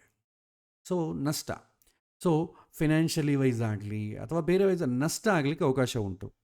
ಅದೇ ಥರ ಲಗ್ನದಿಂದ ದಶಮ ಸ್ಥಾನ ಆದ ಕಾರಣ ಬಿಸ್ನೆಸ್ಸು, ಜಾಬ್ ರಿಲೇಟೆಡು, ಹಣ, ಇನ್ಕಮ್ ಜನರೇಷನಲ್ಲಿ ಸ್ವಲ್ಪ ಅಡಚಣೆಗಳಾಗಬಹುದು. ಆದರೂ ಶುಭಗ್ರಹ ದೃಷ್ಟಿಯಿಂದ ಓವರ್ಕಮ್ ಆಗಲಿಕ್ಕೆ ಅವಕಾಶ ಉಂಟು. ಇಷ್ಟು ಮಾತ್ರ. ನಾವು ಈ ಥರ ಡೀಪಾಗಿ ನಮ್ಮ ದೇಶದ ಬಗ್ಗೆ ಸ್ವಲ್ಪ ನಮಗೆ ಮಾಹಿತಿ ಇದ್ದರೆ ತಿಳ್ಕೊಳ್ತಾ ಹೋಗ್ಬೋದು. ಸೊ ತಿಳ್ಕೊಳ್ಳೋದ್ರಿಂದ ದೊಡ್ಡ ಪ್ರಯೋಜನ ಏನಿಲ್ಲ, ಆದರೆ ಅನುಷ್ಠಾನ ಮಾಡಲಿಕ್ಕೆ ನಮಗೆ ಅವಕಾಶ ಇರಬೇಕು. ಹಿಂದಿನ ಕಾಲದಲ್ಲಿ ರಾಜರು ಆ ಗ್ರಹಣಕ್ಕೆ ಸಂಬಂಧಪಟ್ಟ ಏನಾದರೂ ತೊಂದರೆ ಬರುತ್ತೆ ಅಂತಂದರೆ ಭಗವಂತನನ್ನು ಪ್ರಾರ್ಥನೆ ಮಾಡಿ, ಇದನ್ನು ಶ್ರದ್ಧೆಯಿಂದ, ಇದರಿಂದ ಏನೂ ನನ್ನ ಜನಗಳಿಗೆ, ನನ್ನ ಮಕ್ಕಳಾದಂಥ ಪ್ರಜೆಗಳಿಗೆ ಏನೂ ತೊಂದರೆ ಆಗಬಾರ್ದು ಅಂತ ಅವರು ಪ್ರಾರ್ಥನೆ ಮಾಡಿಕೊಳ್ತಾ ಇದ್ರು, ಹೋಮಗಳನ್ನ ಮಾಡಿಸ್ತಾ ಇದ್ರು ಸಾಮೂಹಿಕವಾಗಿ. ಹಾಗಾಗಿ ಅದು ಒಂದು ರೀತಿಯಾದಂಥ ಪಾಸಿಟಿವ್ ವೈಬ್ಸ್ ಕ್ರಿಯೇಟ್ ಆಗ್ತಾಯಿದೆ. ಇವತ್ತು ನಾವು ಎಷ್ಟು ಸಂಹಿತೆಯಲ್ಲಿ ಎಷ್ಟು ಆಳವಾಗಿ ನೋಡಿದರೂ ಕೂಡ ನೀವು ಪೊಲಿಟಿಕಲ್ ಪಾರ್ಟೀಸ್ಗೆ ಇವತ್ತಿನ ದಿನ ಹಿಂಗಾಗತ್ತೆ ಹಂಗಾಗತ್ತೆ, ನೀವು ಈ ಥರ ಮಾಡಿಸ್ಬೇಕು ಅಂತಂದರೆ ಯಾರೂ ಕೇಳೋರಿಲ್ಲ. ಬೇರೆಯವ್ರ ಮಾತು ಕೇಳಿದ್ರೆ ಕೂಡ ನಮ್ಮ ಹಿಂದೂಗಳ ಮಾತ್ರ ಯಾರೂ ಕೇಳಲ್ಲ. So secular country. ಸೊ ಹಾಗಾಗಿ ಇದರ ಬಗ್ಗೆ ಜಾಸ್ತಿ ಆಲೋಚನೆ ಮಾಡೋದ್ರಲ್ಲಿ ಉಪಯೋಗ ಇಲ್ಲ. ನಮಗೆ ಇನ್ನೊಂದು ಥರ ನಾವು ಆಲೋಚನೆ ಮಾಡಬೇಕು. ನಾನು ಹೀಗೆ ಆಲೋಚನೆ ಮಾಡಿದೆ. 2023 ಅಕ್ಟೋಬರ್ 28 ಒಂದು ಗ್ರಹಣ ಆಯಿತು. ಇದೇ ರೀತಿಯಾದಂಥ ಅದು ಇನ್ನೂ ಸ್ಪ್ಯಾನ್ ಜಾಸ್ತಿ, 4 ಗಂಟೆ 24 ಒಂದು ಗಂಟೆ ವ್ಯವಧಿಯಲ್ಲಿ ಆಯಿತು. ರಾತ್ರಿ ಶುರುವಾಗಿದೆ, ಆವಾಗ 11 ಗಂಟೆ 31 ನಿಮಿಷಕ್ಕೆ ಶುರು ಆಯಿತು ಬೆಂಗಳೂರಲ್ಲಿ, ಮುಗಿಯೋಳಿಗೆ ಬೆಳಗ್ಗೆ 4 ಆಯಿತು. ಭಾಳ ಜನಕ್ಕೆ ಗೊತ್ತಿರುತ್ತೆ. ಸೊ ಗ್ರಹಣ ಬಂದಿದ್ದಾಯಿತು, ಅದರ ಬಗ್ಗೆ ಕೂಡ ನಾವು ಹಿಂದೆ ಚರ್ಚೆ ಮಾಡಿದ್ದು ಆಯಿತು, ಮರ್ತೋಗಿದ್ದು ಆಯಿತು. ಮತ್ತು ಈ ಗ್ರಹಣ ಬಂದಿದ್ದಲ್ಲಿ ಈಗ ನೆನಪಾಯಿತು. ಸೊ ಒಂದು ಗ್ರಹಣ ಬಂದ ಮೇಲೆ ಹೋದ್ಮೇಲೆ ಮತ್ತೆ ಅದ್ರ ಬಗ್ಗೆ ನಾವು ಉಲ್ಲೇಖನೆ ಮರ್ತೇ ಬಿಡ್ತೇವೆ. ಸೊ ಮರೆತೋಗೋದಂತಂಬೋದು ಸಹಜ ಗುಣ ಅಂತ ಆದಮೇಲೆ ಹೆದರಿಕೆ ಯಾಕೆ? ಹೇಗಿದ್ರೂ ಮರ್ತು ಬಿಡ್ತೀವಲ್ಲ. ನನಗೆ ಕಷ್ಟ ಇದೆ ಅಂತಂಬೋದೇ ಮರ್ತು ಹೋದವನಿಗೆ ಅವನಿಗೆ ನಿಜವಾಗಿ ಏನು ಕಷ್ಟ? ರಿಯಲಾಗಿ ಕಷ್ಟ ಬಂದು ನನಗೆ ಗೊತ್ತಿದ್ರೆ ಓಕೆ. ನನಗೆ ಕಷ್ಟ ಬರೋ ವಿಷಯ ನನಗೇ ಗೊತ್ತಿಲ್ಲ ಅಂತಂದರೆ ಅವನಿಗೆ ನಿಜವಾಗಿ ದುಃಖನೇ ಇಲ್ಲ. ಹಾಗಾಗಿ ಎಷ್ಟೋ ಜನ ಗ್ರಹಣಗಳು ಬಂದಿದೆ, ಈ ರಾಶಿಗಳಿಗೂ ತೊಂದರೆ, ಆ ರಾಶಿಗಳು ತೊಂದರೆ ನಾವು ಕೇಳಿದ್ದೇವೆ. ನಾವು ಇಮ್ಮಿಡಿಯೇಟ್ಲಿ ಶಾಂತಿ ಮಾಡಿಸಿ ಕ್ಷಣವೇ ಮರೆತು ಬಿಡ್ತೇವೆ. ಏನು ತೊಂದರೆ? ಅದು ವರ ಅಲ್ವಾ ಅದು? ಹಾಗಾಗಿ ಯಾರೂ ಭಯಪಡಬೇಕಾದ ಅಗತ್ಯ ಇಲ್ಲ. ನೆಕ್ಸ್ಟು ಏನು ಮಾಡಬೇಕು ಗ್ರಹಣ ಸಮಯದಲ್ಲಿ? ಇದು ಏನು ಮಾಡಬೇಕು ಅಂತಂಬೋದು ಅವರವರ ಸಾಂಪ್ರದಾಯಕ್ಕೆ ಸಂಬಂಧಪಟ್ಟದ್ದು.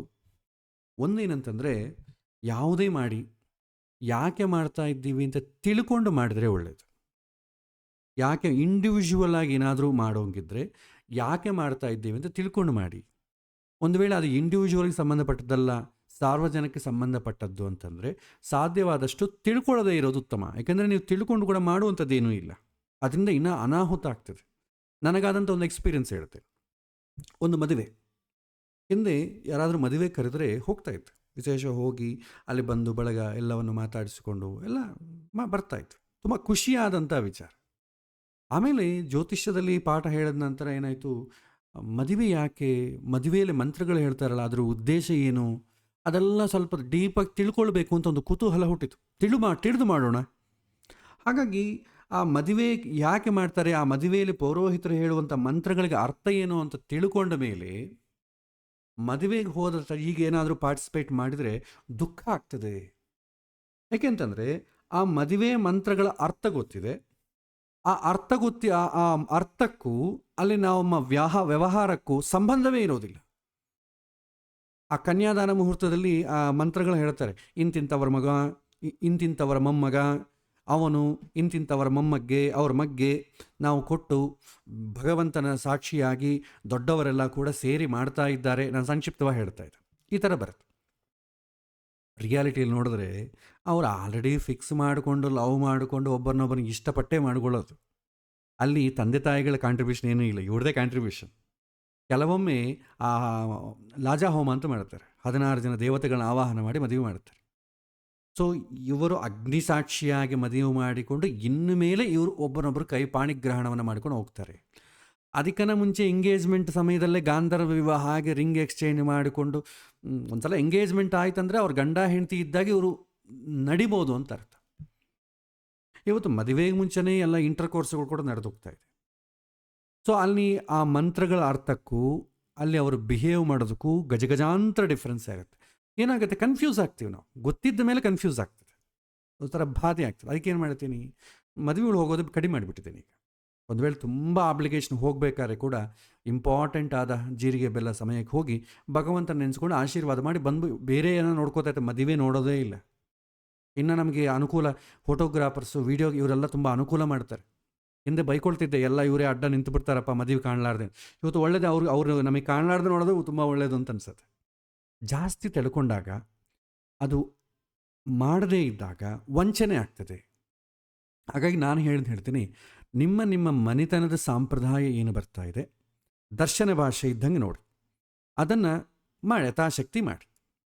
ಇಲ್ಲ ತಿಳ್ಕೊಳ್ಬೇಕು ಅಂತೀರಾ, ತಿಳ್ಕೊಂಡು ಮಾಡಬೇಕು ಅಂತೀರಾ, ತಿಳ್ಕೊಂಡ ಮೇಲೆ ಮಾಡೋ ಧೈರ್ಯ ಇರಬೇಕು. ಅದು ಒಳ್ಳೆಯದಾದರೆ ಹಿಡ್ಕೊಳ್ಬೇಕು, ಕೆಟ್ಟದಾದರೆ ಬಿಡೋ ಧೈರ್ಯ ಇರಬೇಕು.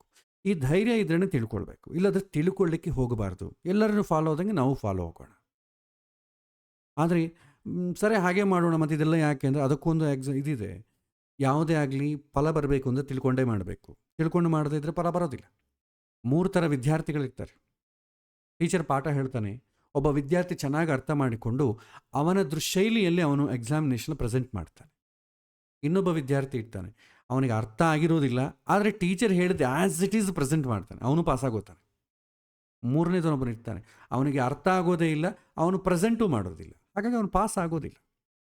ಒಂದು ತಿಳ್ಕೊಂಡು ಮಾಡಿದ್ರೂ ಫಲ ಬರುತ್ತೆ.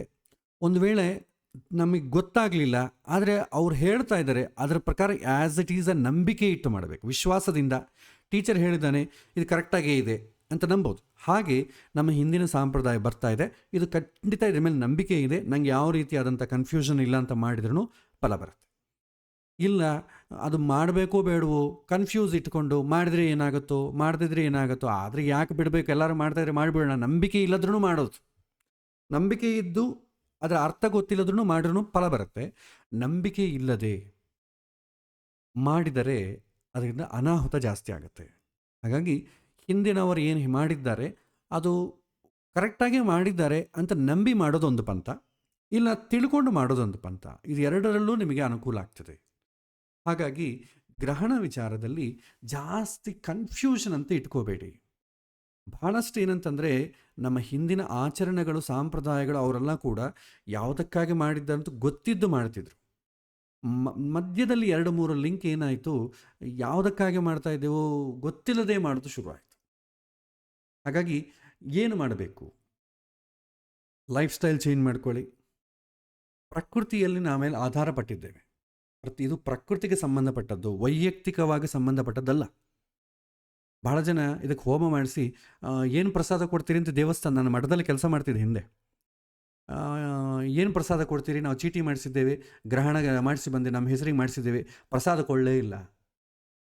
ಸೊ ಈ ರೀತಿ ಸೊ ಹಾಗಾಗಿ ಇದು ಪ್ರಕೃತಿಗೆ ಸಂಬಂಧಪಟ್ಟದ್ದು. ನಾವು ಪ್ರಕೃತಿ ಮೇಲೆ ಆಧಾರ ಪಟ್ಟಿದ್ದೇವೆ. ಪ್ರಕೃತಿಗೆ ವಿಪತ್ತು ಆಯ್ತಂದರೆ ರಾಶಿ ನಕ್ಷತ್ರ ಸಂಬಂಧ ಇಲ್ಲ, ಎಲ್ಲರಿಗೂ ತೊಂದರೆ ಆಗ್ತದೆ. ಹಾಗಾಗಿ ನಾನು ನಿನ್ನ ಮೇಲೆ ಆಧಾರ ಪಟ್ಟಿದ್ದೇನೆ, ನನ್ನನ್ನು ಕಾಪಾಡು ಅಂತ ಭಗವಂತನನ್ನು ಪ್ರಾರ್ಥನೆ ಮಾಡಿಕೊಳ್ಳಿ, ಜಪ ಮಾಡಿ. ಎಲ್ಲ ಯಾವುದು ಉದ್ದೇಶ ಏನು, ಪ್ರಕೃತಿಗೆ ಹಾನಿಯಾಗಬಾರದು ಅಂತ ಭಗವಂತನನ್ನು ಬೇಡಿಕೊಳ್ಳೋದು. ಜನಗಳಿಗೆ ಅವೇರ್ನೆಸ್ ಬೆಳೆಸಿ, ಇಷ್ಟು ಮಾತ್ರ ನಾವು ಮಾಡಬಹುದು. ಪ್ರತಿಯೊಂದರ ಹಿಂದೆ ಸೈಂಟಿಫಿಕ್ ಆಗಿ ಏನಿದೆ ತಿಳ್ಕೊಳ್ಳೋದು ಒಳ್ಳೆಯದು, ಆದರೆ ತಿಳ್ಕೊಂಡ ಮೇಲೆ ಅನುಷ್ಠಾನಕ್ಕೆ ತಂದರೆ ಅನುಕೂಲ ಆಗ್ತದೆ, ಇಲ್ಲದ್ರೆ ವಂಚನೆ ಆಗ್ತದೆ. ಅದು ಮುಂಚೆನೇ ಹೇಳ್ತಾ ಇದ್ದೇನೆ. ಆಮೇಲೆ ಏನು ಮಾಡಬಾರ್ದು, ಏನು ಮಾಡಬಾರ್ದು ಎಂಬುದು ಮತ್ತೆ ಹೇಳ್ತೇನೆ. ಏನು ಮಾಡಬಾರ್ದು ಅಂತಂದರೆ ಗೊತ್ತಿಲ್ಲದ ವಿಚಾರನ ಶೇರ್ ಮಾಡಬೇಡಿ ಅಷ್ಟೇ. ನಮಗೆ 3 ವೆಪನ್ಸ್ ಇದೆ. ಒಂದು ಗನ್ನು, ಮನುಷ್ಯ ಸೃಷ್ಟಿ ಮಾಡಿದಲ್ಲಿ ಗನ್ನು, ಒಂದು ಬಾಂಬು, ಒಂದು ಸೆಲ್ ಫೋನ್. ಗನ್ನು 1 to 1 ಸಾಯಿಸ್ಬಿಡ್ಬೋದು, ಬಾಂಬು ಒಂದು ಮಾಸ್ ಪೀಪಲ್ ಸಾಯಿಸ್ಬೋದು. ಸೆಲ್ ಫೋನು ನೀವು ಒಂದು ಇಡೀ ಒಂದು ಸಮಾಜವನ್ನು ನಿಮಗೆ ಗೊತ್ತಿಲ್ಲದ್ರೂ ಕೂಡ ಅವನು ಹಾಳು ಮಾಡಿಬಿಡ್ಬೋದು. ಸೊ ಹಾಗಾಗಿ ನಾವು ಏನೇ ವಿಷಯ ಆಳವಾಗಿ ತಿಳ್ಕೊಂಡ್ರೆ ಮಾತ್ರ ಇನ್ನೊಬ್ರಿಗೆ ಹೇಳೋಣ. ತಿಳ್ಕೊಳ್ಳಿಲ್ಲ ಆದರೆ ದೊಡ್ಡವರು ನೋಡಿ ಕಲ್ತಿದ್ದೇನೆ, ನಾನು ಮಾತ್ರ ಅನುಷ್ಠಾನ ಮಾಡ್ತೇನೆ, ಬೇರೆಯವ್ರ ಮೇಲೆ ಒತ್ತಾಯ ಮಾಡಬೇಡಿ. ಯಾಕೆಂತಂದರೆ ಗೊತ್ತಿಲ್ಲ. 3ನೇದು, ಸಾಧ್ಯವಾದಷ್ಟು ಅನುಷ್ಠಾನ ಮಾಡಿದ್ರೆ ಒಳ್ಳೆಯದು. ಫೇಕ್ ಇನ್ಫಾರ್ಮೇಷನ್ ಪ್ರಚಾರ ಮಾಡೋದು ಬೇಡ. ಯಾಕಂದರೆ ಯಾರಾದರೂ ನಮಗೆ ವಾಟ್ಸಾಪಲ್ಲಿ ಒಂದು ಮೆಸೇಜ್ ಹಾಕಿದ್ರೆ ಅಂದ್ಕೊಳ್ಳಿ, ಅದರಲ್ಲಿ ಫ್ಯಾಕ್ಟ್ ಚೆಕ್ ಮಾಡೋದಿಲ್ಲ, ಏನು ಮಾಡೋದು, ಇನ್ನೊಬ್ಬರಿಗೆ ಫಾರ್ವರ್ಡ್ ಮಾಡಿಬಿಡ್ತೇವೆ. ಆ ರೀತಿ ಮಾಡೋದು ಬೇಡ. ಅದು ಒಳ್ಳೆಯದಾಗಲಿ ಕೆಟ್ಟದ್ದಾಗಲಿ, ಇದು ಮಾಡಬಾರದ ಕೆಲಸಗಳು. ಆಮೇಲೆ ವಿದ್ಯಾರ್ಥಿಗಳಿಂದ ಬಂದಂಥ ಕೆಲವೊಂದು ಕಾಮನ್ ಕ್ವಶನ್ಸ್ ಇದೆ. ಇದು ಸಂಕ್ಷಿಪ್ತವಾಗಿ ಆನ್ಸರ್ ಕೊಡ್ತೀನಿ, ಜಾಸ್ತಿ ಡೀಪಾಗಿ ಹೋಗೋದು ಬೇಡ. ಯಾಕೆಂತಂದರೆ ಗ್ರಹಣದ ಉದ್ದೇಶ ಪ್ರಕೃತಿಯ ಮೇಲೆ ಇರುತ್ತೆ. 2ನೇದು, ಗ್ರಹಣದ ಉದ್ದೇಶ ಯಾರಾದರೂ ಸಾಧನೆ ಮಾಡಿಕೊಳ್ತೇವೆ. ಈ ಐಹಿಕ ಪ್ರಪಂಚ ಒಂದೇ ಅಲ್ಲ, ನಾನು ಆಧ್ಯಾತ್ಮಿಕ ಸಾಧನೆ ಕೂಡ ಮಾಡಿಕೊಳ್ಳಬೇಕು, ನನ್ನ ಮನಸ್ಸು ನನ್ನ ಬುದ್ಧಿ ನಾನು ನಿಯಂತ್ರಣ ಮಾಡಿಕೊಳ್ಳಬೇಕು ಅಂತ ಅನ್ನೋರಿಗೆ ಗ್ರಹಣ ಸಮಯ ತುಂಬ ಶ್ರೇಷ್ಠ. ಯಾಕೆಂದರೆ ಆ ಸಮಯದಲ್ಲಿ ಮನಸ್ಸು ತುಂಬ ತೀಕ್ಷ್ಣವಾಗಿರುತ್ತೆ, ಬೇಗ ಯಾವುದೇ ಒಂದು ವಿಷಯವನ್ನು ಬೇಗ ಗ್ರಾಸ್ಪ್ ಮಾಡ್ತದೆ. ಅದಕ್ಕೆ ಹಿಂದಿನ ಕಾಲದಲ್ಲಿ ಕೆಲವಿನ ತುಂಬ ಕ್ಲಿಷ್ಟವಾದಂಥ ಸಾಧನೆ ಕ್ರಮಗಳನ್ನೆಲ್ಲ ಕೂಡ ಗ್ರಹಣ ಸಮಯದಲ್ಲಿ ಮಾಡ್ತಿದ್ರು. ಇನ್ನು ಕೆಲವಿನ ಹೂಣ ವಿದ್ಯೆಗಳು ಅಂತಿದ್ರು, ಅಂದರೆ ಬ್ಲ್ಯಾಕ್ ಮ್ಯಾಜಿಕ್, ಇಂಥರ ಕೆಲವಿನ ಉಪಾಸನೆ ಮಾಡೋರು ಕೂಡ ಕೆಲವಿನ ಮಂತ್ರಗಳನ್ನು ಈ ಗ್ರಹಣ ಸಮಯದಲ್ಲೇ ಹೇಳ್ಕೊಡ್ತಿದ್ರು. ಯಾಕೆಂದರೆ ಆವಾಗ ಅದು ಅರ್ಥ ಆಗ್ತದೆ, ಸಾಧನೆ ಮಾಡಲಿಕ್ಕೆ ಬರ್ತದೆ, ಬೇರೆ ಸಮಯದಲ್ಲಿ ಬರಲ್ಲ. ಹಾಗಾಗಿ ಆ ಸಮಯದಲ್ಲೇ ಮಾಡ್ತಾಯಿದ್ರು. ಈ ಇಬ್ಬರು ಬಿಟ್ಟರೆ ಬೇರೆಯವರು ತಲೆ ಕೆಡಿಸ್ಕೊಳ್ಳೋ ಅವಶ್ಯಕತೆ ಇಲ್ಲ. ಒಂದು ಸಾಧನೆ ಮಾಡಿಕೊಳ್ಳೋರೊಬ್ಬರು, 2ನೇದು ಪ್ರಕೃತಿ ಬಗ್ಗೆ ಕಾಳಜಿ ಇರೋರೊಬ್ಬರು. ಈ ಇಬ್ಬರು ಮಾತ್ರ ತಲೆ ಕೆಡಿಸ್ಕೊಳ್ಳಿ, ಬೇರೆಯವರು ತಲೆ ಕೆಡಿಸ್ಕೊಳ್ಳೋದ್ರ ಅರ್ಥವೇ ಇಲ್ಲ. ಹಾಗಾಗಿ ಜಾಸ್ತಿ ಡೀಪಾಗಿ ನೀವು ನೋಡ್ಲಿಕ್ಕೆ ಹೋಗಬೇಡಿ. ಪ್ಲಸ್ ಮನೆತನದ ಸಂಪ್ರದಾಯ ನಡೆಸ್ಕೊಂಡು ಹೋಗಿ, ಅದಕ್ಕೆ ಯಾಕೆ ಏನು ಅಂತಂಬ ಕ್ವಶನ್ ಹಾಕ್ಕೋಬೇಡಿ. ನಂಬಿ ಮಾಡಿ, ನಂಬದೇ ಇದ್ದರೆ ಬಿಟ್ಟುಬಿಡಿ ಅಷ್ಟೇ. ನೆಕ್ಸ್ಟ್, ಈ ರೀತಿ ಪ್ರಶ್ನೆಗಳಿದೆ. ಏನು ಆ ಪ್ರಶ್ನೆಗಳು ಅಂತಂದರೆ ಒಂದೊಂದಾಗಿ ನಾನು ಜಾಸ್ತಿ ಡೀಪಾಗಿ ನಾನು ಹೋಗಲ್ಲ, ಸಂಕ್ಷಿಪ್ತವಾಗಿ ನಿಮಗೆ ಕೊಡ್ತೇನೆ. ಈ ಊಟದ ವಿಚಾರ, ಏನಾದರೂ ಆಹಾರ ತಿನ್ನುವಂಥ ವಿಚಾರ, ಇದರ ಬಗ್ಗೆ ಪ್ರಶ್ನೆ ಬರುತ್ತೆ. ಸೊ ನಾನು ಹೇಳೋದಿಷ್ಟೇ, ಆಹಾರದ ವಿಚಾರ ಬಂದಾಗ ಯಾವುದೇ ವ್ರತ ಸಂಪ್ರದಾಯಗಳಲ್ಲಿ ಸಂಸ್ಕಾರಗಳಲ್ಲಿ ನಾವು ಬೆಳಗ್ಗೆ ಆಹಾರ ತಿನ್ನೋದಿಲ್ಲ. ಸತ್ಯನಾರಾಯಣ ವ್ರತ ಮಾಡಬೇಕು, ಮದುವೆ ಮಾಡಬೇಕು, ಯಾವಾಗೂ ಕೂಡ ಬೆಳಗ್ಗೆ ಏನಾದರೂ ಒಂದು ಪೂಜೆ ಕಾರ್ಯಕ್ರಮ ಮಾಡಬೇಕಾದ್ರೆ ಬೆಳಗ್ಗೆ ನಾವು ಏನೂ ತಿನ್ನೋದಿಲ್ಲ. ಅದೇ ರೂಲು ಇಲ್ಲಿ ಅಪ್ಲೈ ಆಗ್ತದೆ. ಏನಾದರೂ ತಿಂದರೆ ಏನಾಗುತ್ತೆ ಅಂದರೆ ಮನಸ್ಸು ಬುದ್ಧಿ ನಿಸ್ತೇಜ ಆಗ್ತದೆ, ಬುದ್ಧಿ ಮಾಂದ್ಯ ಆಗ್ತದೆ, ನಿದ್ದೆ ಬರುತ್ತೆ. ಒಂದು ವೇಳೆ ನಿದ್ದೆ ಬರದೆ ಎಕ್ಸ್ಟ್ರೀಮ ತಿಂದರೆ ನಿದ್ದೆ ಬರುತ್ತೆ. ಸ್ವಲ್ಪ ಕಂಟ್ರೋಲ್ಡ್ ತಿಂದರೂ ಕೂಡ ಏನಾಗುತ್ತೆ ಅಂದರೆ ಮನಸ್ಸು ನಿಮಗೆ ತೀಕ್ಷ್ಣವಾಗಿ ಆಲೋಚನೆ ಮಾಡಲ್ಲ, ಬುದ್ಧಿಗೆ ಸಹಕಾರ ಮಾಡೋದಿಲ್ಲ. ಆ ಕಾರಣಕ್ಕಾಗಿ ವಿಶೇಷವಾಗಿ ಸಾಧನೆ ಯಾರು ಮುಖ್ಯ, ನನ್ನ ಮನಸ್ಸು ನಾನು ಕಂಟ್ರೋಲ್ ಮಾಡಿಕೊಂಡೇ ಮಾಡ್ಕೋಬೇಕು, ಕಮಿಟೆಡ್ ಆಗಿರ್ತಾರೆ, ಅವರು ಖಂಡಿತವಾಗೂ ಆಹಾರವನ್ನು ಸೇವಿಸಬಾರದು. ಸಾಧನೆ ಏನೂ ಮಾಡ್ತಾ ಇಲ್ಲ, ಅದು ಮಾಡ್ತಾ ಇಲ್ಲ ಅಂತ ಜಸ್ಟ್ ಅಂತಂದರೆ ಊಟ ಮಾಡಿದ್ರೂ ಮಾಡದೇ ಇದ್ರೂ ದೊಡ್ಡ ವಿಷಯವೇ. ಯಾಕಂದ್ರೆ ಹೇಗಿದ್ರು ನಾನು ಸಾಧನೆ ಮಾಡಲ್ಲ, ಹೇಗಿದ್ರೂ ಭಗವಂತನ ಬಗ್ಗೆ ಎಚ್ಚರ ಇಲ್ಲ ಅಂತಂದಮೇಲೆ ಊಟ ಮಾಡೋದು ಬಿಡೋದು ಅವರವರ ವೈಯಕ್ತಿಕ.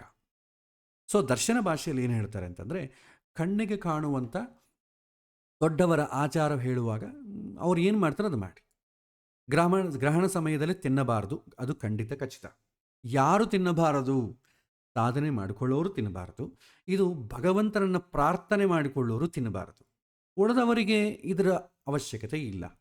ಈ ಎರಡು ಕ್ಯಾಟಗರಿಯಲ್ಲಿ ಯಾರು ಇಲ್ಲವೋ ಅವರು ಏನು ಅದೇನು ಸಮಸ್ಯೆ ಅಲ್ಲ. ನೆಕ್ಸ್ಟ್, ಗುಹ್ಯ ಭಾಷೆಯಲ್ಲಿ ನಾವು ನೋಡಿದ್ರೆ ಆಹಾರವನ್ನು ತಿಂದರೆ ಮನಸ್ಸು ಬುದ್ಧಿ ವೀಕ್ ಆಗ್ತದೆ. ಅದಕ್ಕೆ ವಿದ್ಯಾರ್ಥಿಗಳಿಗೆ ಕೂಡ, ಈ ಡ್ರೈವರ್ಸ್ ನೋಡಿ, ನೀವು ಡ್ರೈವಿಂಗ್ ಮಾಡೋ ಕಾಲಕ್ಕೆ ಅವ್ರು ಜಾಸ್ತಿ ಊಟ ಮಾಡಲ್ಲ, ಸುಮ್ಮನೆ ಸ್ವಲ್ಪ ಹಸುವು ತಡೀಲಿಕ್ಕೆ ಎಷ್ಟು ಬೇಕೋ ಅಷ್ಟು ತಿಂತಾರೆ. ಜಾಸ್ತಿ ತಿಂದರೆ ನಿದ್ದೆ ಬಂದುಬಿಡ್ತದೆ, ಕಾನ್ಸಂಟ್ರೇಟ್ ಮಾಡೋಕ್ಕಾಗಲ್ಲ ಡ್ರೈವಿಂಗ್ನಾಗೆ. ಅದೇ ರೀತಿ ಇಲ್ಲಿಯೂ ಅಷ್ಟೇ, ಯಾವುದೇ ಪೂಜೆ ಪುರಸ್ಕಾರ ಹರಿದಿನ ಯಾವುದನ್ನ ವಿದ್ಯಾರ್ಥಿಗಳನ್ನು ಕಲಿಯೋ ಕಾಲಕ್ಕೆ ಇದು ಒಂದು ರೀತಿ ಸಾಧನೆ ಕಾಲ ಇದು. ಯಾಕೆಂತಂದರೆ ಗ್ರಹಣ ಬಂತು ಅಂತಂದರೆ ಮನಸ್ಸಿಕಾರಕ ಚಂದ್ರ, ಆತ್ಮಕಾರ ಜೀವಕಾರಕ ಸೂರ್ಯ, ಮೋಹಕಾರಕ ರಾಹು. ಮನಸ್ಸಿಗೆ ಜೀವಕ್ಕೆ ಮೋಹವನ್ನು ಅಂಟಿದಾಗ ಏನಾಗ್ತದೆ? ನಿಸ್ತೇಜ ಆಗಿಬಿಡ್ತದೆ. ಅದರ ಸಿಗ್ನಿಫಿಕೆನ್ಸ್ ಅದೇ. ಗ್ರಹಣದ ಸಿಗ್ನಿಫಿಕೆನ್ಸ್ ಏನಂದರೆ ನೀವು ಲೌಕಿಕದಲ್ಲಿ ಸಾಧನೆ ಮಾಡಲಿಕ್ಕೆ ಆಗೋದಿಲ್ಲ ಅಂತ ಅರ್ಥ. ಲೌಕಿಕದಲ್ಲಿ ಆಗೋದಿಲ್ಲ ಅಂದರೆ ಆಧ್ಯಾತ್ಮಿಕಕ್ಕಾಗತ್ತೆ ಅಂತ ಅರ್ಥ ಅಲ್ವಾ? ಸೊ ಹಾಗಾಗಿ ಆಧ್ಯಾತ್ಮಿಕ ಸಾಧನೆ ಮಾಡೋರಿಗೆ ಇದು ಒಂದು ಪುಣ್ಯಕಾಲ. ಯಾವಾಗ ಲೌಕಿಕವಾಗಿ ವೀಕ್ ಆಗುತ್ತೋ ಆಧ್ಯಾತ್ಮಿಕ ಸ್ಟ್ರಾಂಗ್ ಆಗಿಬಿಡುತ್ತೆ. ಶುಕ್ರ ನೋಡಿ ನೀಚ ಆದಾಗ ವೈವಾಹಿಕ ಜೀವನ ತುಂಬ ಕಷ್ಟ ಆಗ್ತದೆ, ವೈವಾಹಿಕ ಆನಂದವೇ ಇರಲ್ಲ. ಆದರೆ ಅವನು ದೊಡ್ಡ ಫಿಲಾಸಫರ್ ಆಗ್ತಾನೆ, ಇನ್ನೊಂದು ಆ್ಯಂಗಲಲ್ಲಿ ತುಂಬ ಸ್ಟ್ರಾಂಗ್ ಆಗಿಬಿಡ್ತಾನೆ. ಹಾಗೆ ಆಹಾರದ ವಿಷಯದಲ್ಲಿ ನೀವೇನಾದರೂ ಪ್ರಶ್ನೆಯನ್ನು ಕೇಳುವುದಾದರೆ, ಸಾಮಾನ್ಯ ಜನರಿಗೆ ದರ್ಶನ ಭಾಷೆ, ಅವರಿಗೆ ಸಾಂಪ್ರದಾಯವನ್ನು ನಿಮ್ಮ ಮನೆತನದಲ್ಲಿ ಏನಿದೆ ಅದನ್ನು ನಡ್ಕೊಂಡು ಹೋಗಿ. ಬೇರೆಯವ್ರನ್ನ ಕಂಪೇರ್ ಮಾಡ್ಕೊಳ್ಬೇಡಿ, ಅವ್ರು ಹೀಗೆ ಮಾಡಿರಿ, ಇವ್ರು ಹಾಗೆ ಮಾಡಿರು, ಆ ಆಚಾರ್ಯ ಹೀಗೆ ಹೇಳಿದ್ರು, ಅದೆಲ್ಲ ಬೇಡ. ಒಂದು ವೇಳೆ ಬೇರೆಯವ್ರದ್ದು ಕೇಳಬೇಕು ಅಂತಂದರೆ ನೀವು ಆಳವಾಗಿ ಆಲೋಚನೆ ಮಾಡಿ, ಯಾಕೆ ಹೇಳಿದ್ದಾರೆ, ಯಾಕೆ ಆಹಾರ ತಿನ್ನಬಾರದು ಅಂತ ಹೇಳಿದ್ದಾರೆ ಅಂತ ಅದು ಗೊತ್ತಿರಬೇಕು. ಅದು ಗೊತ್ತಿದ್ರೆ ಸಮಾಧಾನ ಆಗಿಬಿಡುತ್ತೆ. ಇಲ್ಲ ಸಾಧನೆ ಮಾಡಿಕೊಡ್ತೀರಾ, ನೀವು ತಿನ್ನಲಿಕ್ಕೆ ಹೋಗಬೇಡಿ. ಈ ರೀತಿ ನಾವು ಹೇಳಿ 3 ಭಾಷೆಯಲ್ಲಿ ನಾವು ಈ ರೀತಿಯಾದಂಥ ಉತ್ತರವನ್ನು ಕೊಡ್ಬೋದು. ಆಮೇಲೆ ಪ್ರೆಗ್ನೆಂಟ್ಸ್ ವುಮೆನ್ಸ್ ಬಗ್ಗೆ ಹೇಳ್ತಾರೆ. ಸೊ ಪ್ರೆಗ್ನೆನ್ಸ್ ವುಮೆನ್ಸು ಅವರು ಹಲವಾರು ಮಿತ್ತಿದೆ. ಆ ರೇಸ್ ಬೀಳಬಾರದು, ಕತ್ತಲ ರೂಮಲ್ಲಿರಬೇಕು, ಇನ್ನೊಂದು ಯಾವ ಥರನೂ ಇರುತ್ತೆ. ಏಕೆಂದರೆ ನಮಗೆ ಇವತ್ತಿನ ದಿನ ನಮಗೆ ಕಾಣುವುದೇನೆಂದರೆ, ನೀವು ಭಾಳಷ್ಟು ಜನಗಳನ್ನ ನೋಡಿ, ಇವತ್ತಿನ ಹುಟ್ಟುವಂಥ ಮಕ್ಕಳನ್ನು ನೀವು ನೋಡಿದರೆ ಆಟಿಟ್ಯೂಡ್ ಹೇಗಿರುತ್ತೆ ಅಂತಂದರೆ ಹೈಪರ್ ಆ್ಯಕ್ಟಿವ್ ಇರ್ತಾರೆ, ADHD ಅಂತಾರೆ. ಆಮೇಲೆ ಇದು ಆಟಿಸಮ್, OCD ಈ ಮಕ್ಕಳಲ್ಲಿ ಜಾಸ್ತಿ ಆಗ್ತದೆ. ಯಾಕೆ ಅಂತಂದರೆ ಗರ್ಭಿಣಿಯಾಗಿದ್ದಾಗ ಆ ತಾಯಿ ತುಂಬ ಆಲೋಚನೆ ಮಾಡಿದ್ದಾರೆ, ಆ ರೀತಿಯಾದಂಥ ವಿಕ್ಷಿಪ್ತ ಮನಸ್ಕರಾದಂಥ ಮಕ್ಕಳು ಹುಡ್ತಾರೆ ಅಂತಿದೆ. ಇದು ಸೈಂಟಿಫಿಕಲಿ ಪ್ರೂವ್ ಆಗಿದೆ. ಹಾಗಾಗಿ ಅದಕ್ಕೆ ಗರ್ಭಿಣಿಯಾದಂತಂದರೆ ತಾಯಿ ಮನೆಗೆ ಕರ್ಕೊಂಡೋಗಿ ಆಕೆಗೆ ಮನಸ್ಸು ನೋಯಿಸದೆ ಆಕೆಗೆ ಬೇಕಾದೆಲ್ಲ ಯಾಕೆ ಮಾಡ್ತಾಳೆ, ಆಕೆಗೆ ಏನೇನು ತಿನ್ನಿಸ್ಬೇಕು ಅದೆಲ್ಲ ಯಾಕೆ ಕೊಡ್ತಾ ಅಂದರೆ ಮನಸ್ಸು ಶಾಂತಿಯಿಂದ ಇರಬೇಕು ಅಂತ. ಈ ಗ್ರಹಣ ಸಮಯದಲ್ಲಿ ಈ ಸೂರ್ಯ ಚಂದ್ರ ಇವರ ಗತಿಗಳಿಂದ ಮನಸ್ಸು ತುಂಬ ತೀಕ್ಷ್ಣ ಆಗ್ತದೆ. ಆ ಸಮಯದಲ್ಲಿ ಆಕೆ ತುಂಬ ಆಲೋಚನೆ ಮಾಡ್ತಾಳೆ, ಕಣ್ಣಿಗೆ ಏನೇನು ಕಾಣಿಸುತ್ತೋ ಅದನ್ನ ಬಗ್ಗೆ ಡೀಪಾಗಿ ಆಲೋಚನೆ ಮಾಡ್ತಾಳೆ. ಅದಕ್ಕೆ ಹಿಂದಿನವ್ರು ಏನು ಮಾಡ್ತಾರೆ, ಕಣ್ಣಿಗೆ ಏನು ಕಾಣಿಸಬಾರ್ದು ಅಂತೇಳಿ ಕತ್ತಲ ರೂಮಲ್ಲಿ ಇಡ್ತಿದ್ರು. ಅಷ್ಟೇ ಆಗಲಿ ಈ ರೇಸು ಆಕೆ ಮೇಲೆ ಬಿದ್ದು ಏನೋ ಆಗತ್ತೆ ಅಂತಲ್ಲ, ಆಕೆ ಆಲೋಚನೆ ಮಾಡಬಾರ್ದು. ಯಾಕೆಂದರೆ ಮೈಂಡ್ ನಿಯಂತ್ರಣದಲ್ಲಿ ಇರೋದಿಲ್ಲ. ಯಾಕೆಂದರೆ ಮನೋಕಾರಕ ಚಂದ್ರ ತುಂಬ ತೀಕ್ಷ್ಣವಾಗಿರ್ತಾನೆ. ಇದು ಗುಹ್ಯ ಭಾಷೆಯಲ್ಲಿ ಬರುವ ಆಲೋಚನೆ. ಅದಕ್ಕೆ ಆ ಸಮಯದಲ್ಲಿ ಆಕೆ ಏನನ್ನೂ ಆಲೋಚನೆ ಮಾಡದೆ ಪ್ರಶಾಂತವಾಗಿ ಯಾವುದೋ ಒಂದು ಮಂತ್ರೋಪಾಸನೆ, ಅದನ್ನು ಭಗವಂತನ ಬಗ್ಗೆ ಆಲೋಚನೆ ಮಾಡಿಕೊಳ್ಳಬೇಕು ಅಂತಂಬ ಉದ್ದೇಶದಿಂದ ಗರ್ಭಿಣಿಯ ಸ್ತ್ರೀಯರನ್ನು ಕತ್ತಲ ರೂಮಲ್ಲಿ ಇಡ್ತಿದ್ರು. ಮತ್ತು ಊಟ ಮಾಡಿದ್ರು ಕೂಡ ಮತ್ತೆ ಮೈಂಡ್ ವಿಪರೀತವಾಗಿ ತೀಕ್ಷ್ಣವಾಗಿ ಕೆಲಸ ಮಾಡ್ತದೆ. ಗರ್ಭಿಣಿ ಸ್ತ್ರೀಯರಿಗೆ ಊಟ ಮಾಡಬಾರ್ದಂತ ಏನು ನಿಯಮ ಕೊಟ್ಟಿಲ್ಲ, ಅದೇ ಒಂದು ಟೈಮ್ ಪೀರಿಯಡ್ ಅಂತ ಇದೆ. ಗರ್ಭಿಣಿ ಸ್ತ್ರೀಯರಿಗೆ, ರೋಗಗ್ರಸ್ತರಿಗೆ, ಮಕ್ಕಳಿಗೆ, ಅವರಿಗೆ ಜಾಸ್ತಿ, ಯಾಕಂದರೆ ಅವ್ರು ಸಾಧನೆ ಮಾಡ್ಕೊಳ್ಳಿಕ್ಕೆ ಬರೋದಿಲ್ಲ ಅಂತ. ಅದ ಕಾರಣ ಸಾಧನೆ ಮಾಡೋರಿಗೆ ನಿಯಮ. ಹಿಂದೆ ಎಲ್ಲರೂ ಡಿಫಾಲ್ಟಾಗಿ ಸಾಧನೆ ಮಾಡ್ತಿದ್ರು, ಇವತ್ತು ಯಾರೂ ಮಾಡಲ್ಲ. ಹಾಗಾಗಿ ದೊಡ್ಡ ಇದು ಅನ್ವಯ ಆಗುತ್ತೆ ಅಂತ ನಾನು ಅಂದ್ಕೊಳ್ತಾ ಇಲ್ಲ. ಸೊ ಗರ್ಭಿಣಿ ಸ್ತ್ರೀಗೆ ಕೇರ್ಫುಲ್ ಆಗಿರಬೇಕು ಅಂದರೆ ಆಲೋಚನೆ ಮಾಡ್ಲಿಂಗೆ ಕೇರ್ಫುಲ್ ಆಗಿರಬೇಕು. ಅದಕ್ಕೆ ಹಿಂದೆ ಕತ್ತಲ ರೂಮಲ್ಲಿ ಯಾಕೆ ಇಡ್ತಾ ಇದ್ದಂದರೆ, ಕತ್ತಲ ರೂಮಲ್ಲಿ ನಿಮ್ಗೆ ಏನು ಆಲೋಚನೆಗಳು ಬರಲಿಕ್ಕೆ ಸಾಧ್ಯನೇ ಇಲ್ಲ. ಯಾಕಂದರೆ ಯಾವುದನ್ನ ಒಂದು ವಸ್ತು ನೋಡಿರ್ತಾನೆ ನಿಮಗೆ ಆಲೋಚನೆ ಬರೋದು. ಹಾಗೆ ಪ್ರಕೃತಿಯನ್ನು ಬ್ಲ್ಯಾಂಕ್ ಮಾಡಿಬಿಡ್ತಾರೆ. ಇದು ಹಿಂದೆ ಇದ್ದಂಥ ಸೈಂಟಿಫಿಕ್ ರೀಸನ್. ಮತ್ತೊಂದು ಪ್ರಶ್ನೆ, ದೇವಸ್ಥಾನಗಳು ಯಾಕೆ ಮುಚ್ಚುತ್ತಾರೆ? ಇದು ಇವತ್ತಿಗೂ ಗೊಂದಲ. ದೊಡ್ಡ ದೊಡ್ಡ ತಿರುಮಲ ದೇವಸ್ಥಾನ ಮುಚ್ಚಿದ್ದಾರೆ, ಮಂತ್ರಾಲಯ ಮುಚ್ಚಿಬಿಟ್ಟಿದ್ದಾರೆ, ಈ ರೀತಿ ಹಲವಾರು. ಯಾಕೆ ಮುಚ್ತಾರೆ ಅಂದರೆ, ಹಿಂದಿನ ಕಾಲದಲ್ಲಿ ದೇವಸ್ಥಾನಗಳಲ್ಲಿ ಇರೋದು ಯಾರು? ಬ್ರಾಹ್ಮಣರು. ಅವ್ರ ಲೈಫ್ ಸ್ಟೈಲ್ ಹೆಂಗಿರುತ್ತೆ? ಭಗವಂತನ ಉಪಾಸನೆ ಮಾಡಿಕೊಳ್ಳು. ಈ ಸಮಯದಲ್ಲಿ ಅವ್ರು ಏನು ಮಾಡಬೇಕು? ಜಪ, ತಪ, ಅನುಷ್ಠಾನಗಳು ಅದನ್ನು ಮಾಡ್ಕೊಂಡಿರ್ಬೇಕು. ಅವರು ದೇವಸ್ಥಾನದಲ್ಲಿ ಚಟುವಟಿಕೆಗಳು ನೋಡ್ಕೊಂತ ಇದ್ರೆ ಅವ್ರ ಸಾಧನೆ ಹೆಂಗೆ ಮಾಡ್ತಾರೆ? ಅದಕ್ಕಾಗಿ ಏನು ಮಾಡ್ತೀವಿ, ಅವರ ಎಲ್ಲ ಕೆಲಸಗಳನ್ನು ಸ್ಟಾಪ್ ಮಾಡಿ ಅವ್ರು ಬರೀ ಸಾಧನೆ ಮಾಡ್ತಾ ಕೂಡ್ತಿದ್ರು. ಹಾಗಾಗಿ ದೇವಸ್ಥಾನಗಳು ಅವರು ಮುಚ್ಚಬೇಕಾಗ್ಬರ್ತು. ಅದಕ್ಕೆ ಈ ರೇಸಿಂದ ದೇವಸ್ಥಾನಕ್ಕೆ ಹೋಗಿ ದೇವಸ್ಥಾನ ಪ್ರಭಾವ ವೀಕ್ ಆಗತ್ತೆ, ಅದೆಲ್ಲ ಸುಳ್ಳು ಮಾತು. ಅದೆಲ್ಲ ದರ್ಶನ ಭಾಷೆ ಅಷ್ಟೇ. ಗುಹ್ಯ ಭಾಷೆಯಲ್ಲಿ ಭಗವಂತನನ್ನೇ ನಿಯಂತ್ರಣ ಮಾಡುವಂಥ ಶಕ್ತಿ ರಾಹುಕೇತುಗಳಿದೆ ಅಂತ ನಾನು ಅಂದ್ಕೊಳ್ತಾ ಇಲ್ಲ. ಸೊ ಹಾಗಾಗಿ ಅದು ಯಾವಾಗೂ ಪವಿತ್ರವೇ ದೇವಸ್ಥಾನ. ಯಾಕಂದರೆ ಪವಿತ್ರ ಅಂತಂಬೋದು ಯಾವುದಕ್ಕೆ ಸೀಮಿತವಾದಂದರೆ ಮನಸ್ಸಿಗೆ ಸೀಮಿತವಾದದ್ದು. ನೀವು ಸ್ನಾನ ಮಾಡದಿದ್ರೂ ಕೂಡ ಮನಸ್ಸು ಪವಿತ್ರ ಆದರೆ ಪವಿತ್ರ ಆಗುತ್ತೆ.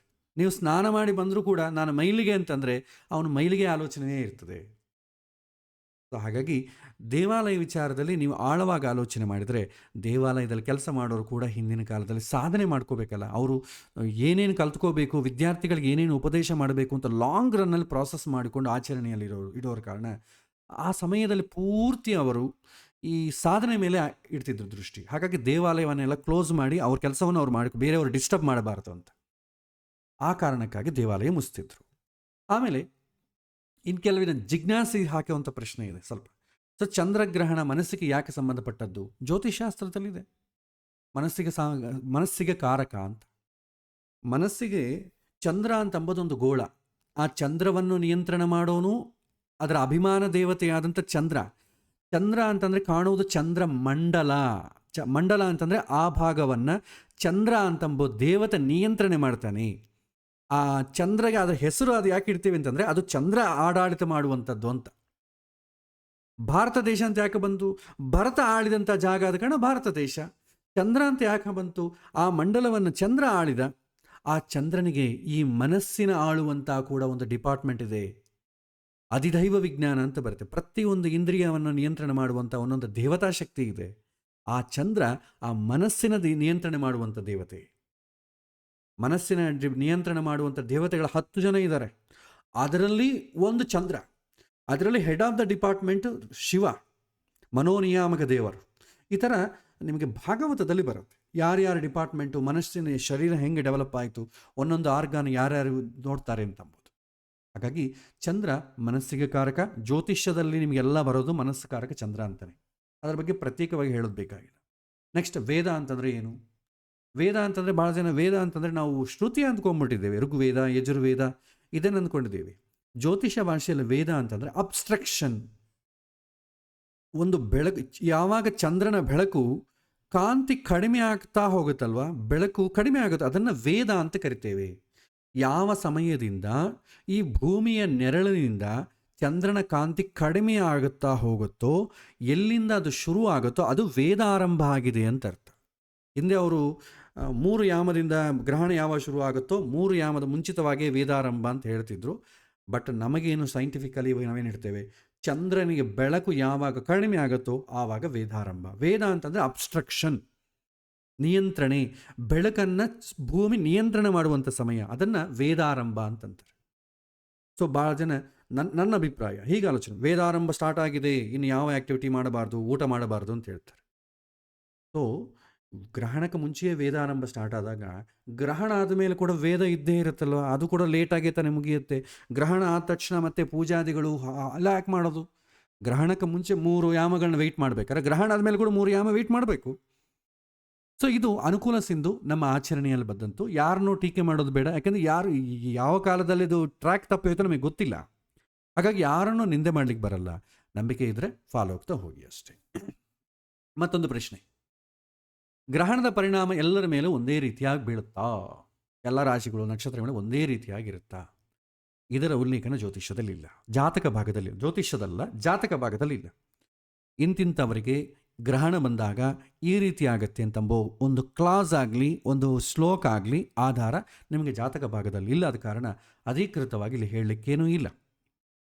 ಸಾಂಪ್ರದಾಯದಲ್ಲಿ ನಿಮಗೆ ಪ್ರತಿಯೊಂದು ದೇವಸ್ಥಾನದ ಮುಂದೆ ಒಂದು ಬೋರ್ಡ್ ಇರುತ್ತೆ, 4 ರಾಶಿಗಳಿಗೆ ಒಳ್ಳೆಯದು, 4 ರಾಶಿಗೆ ಕೆಟ್ಟದ್ದು, 4 ರಾಶಿ.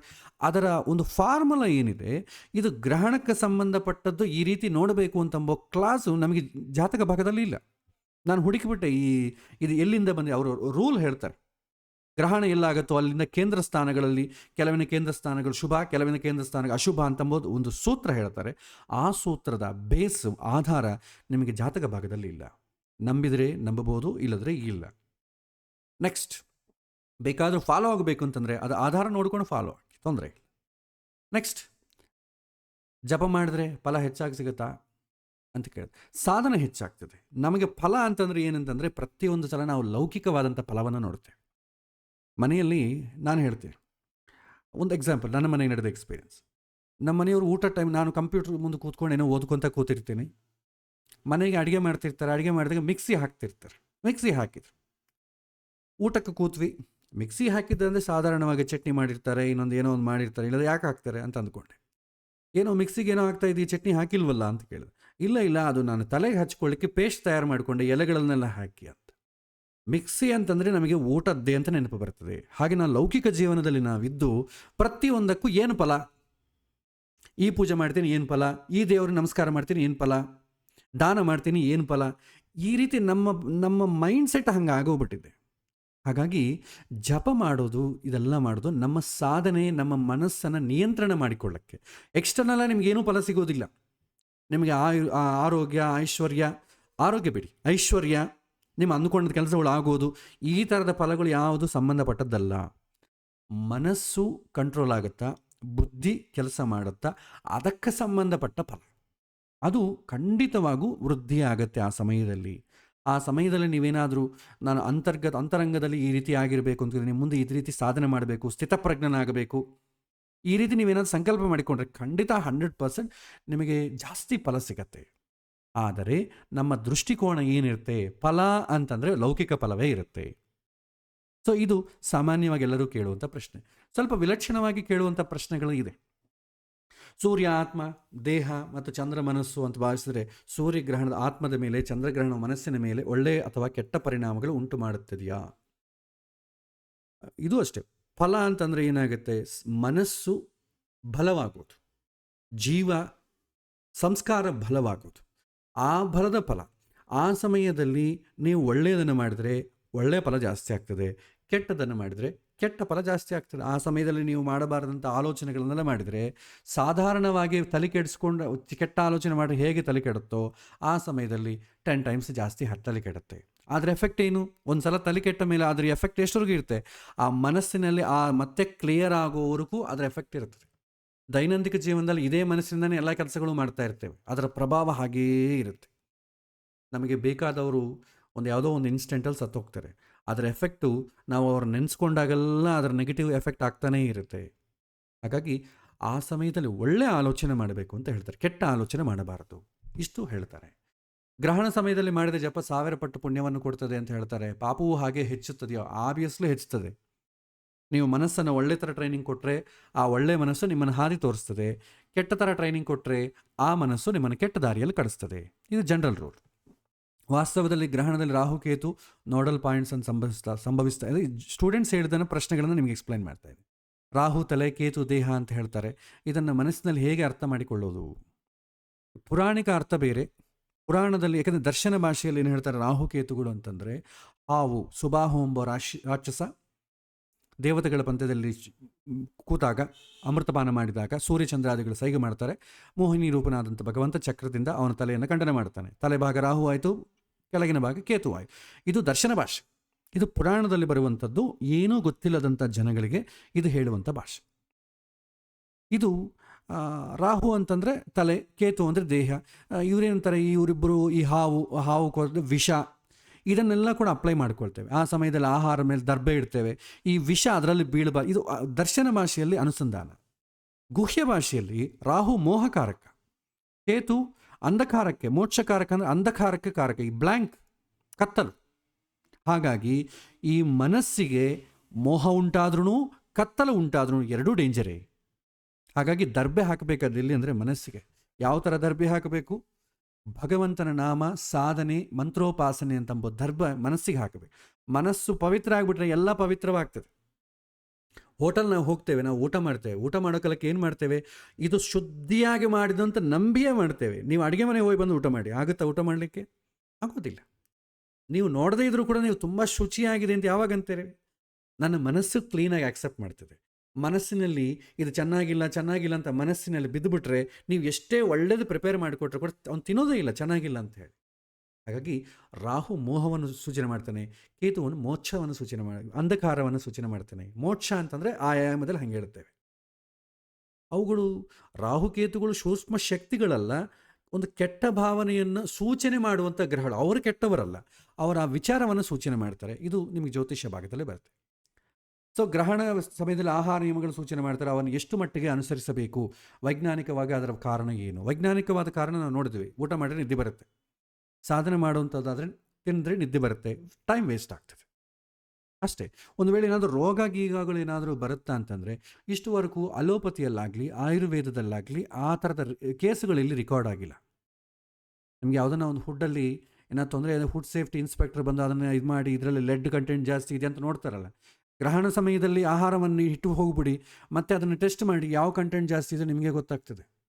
ವೈಜ್ಞಾನಿಕವಾಗಿ ಪ್ರೂವ್ ಆಗಿಲ್ಲ.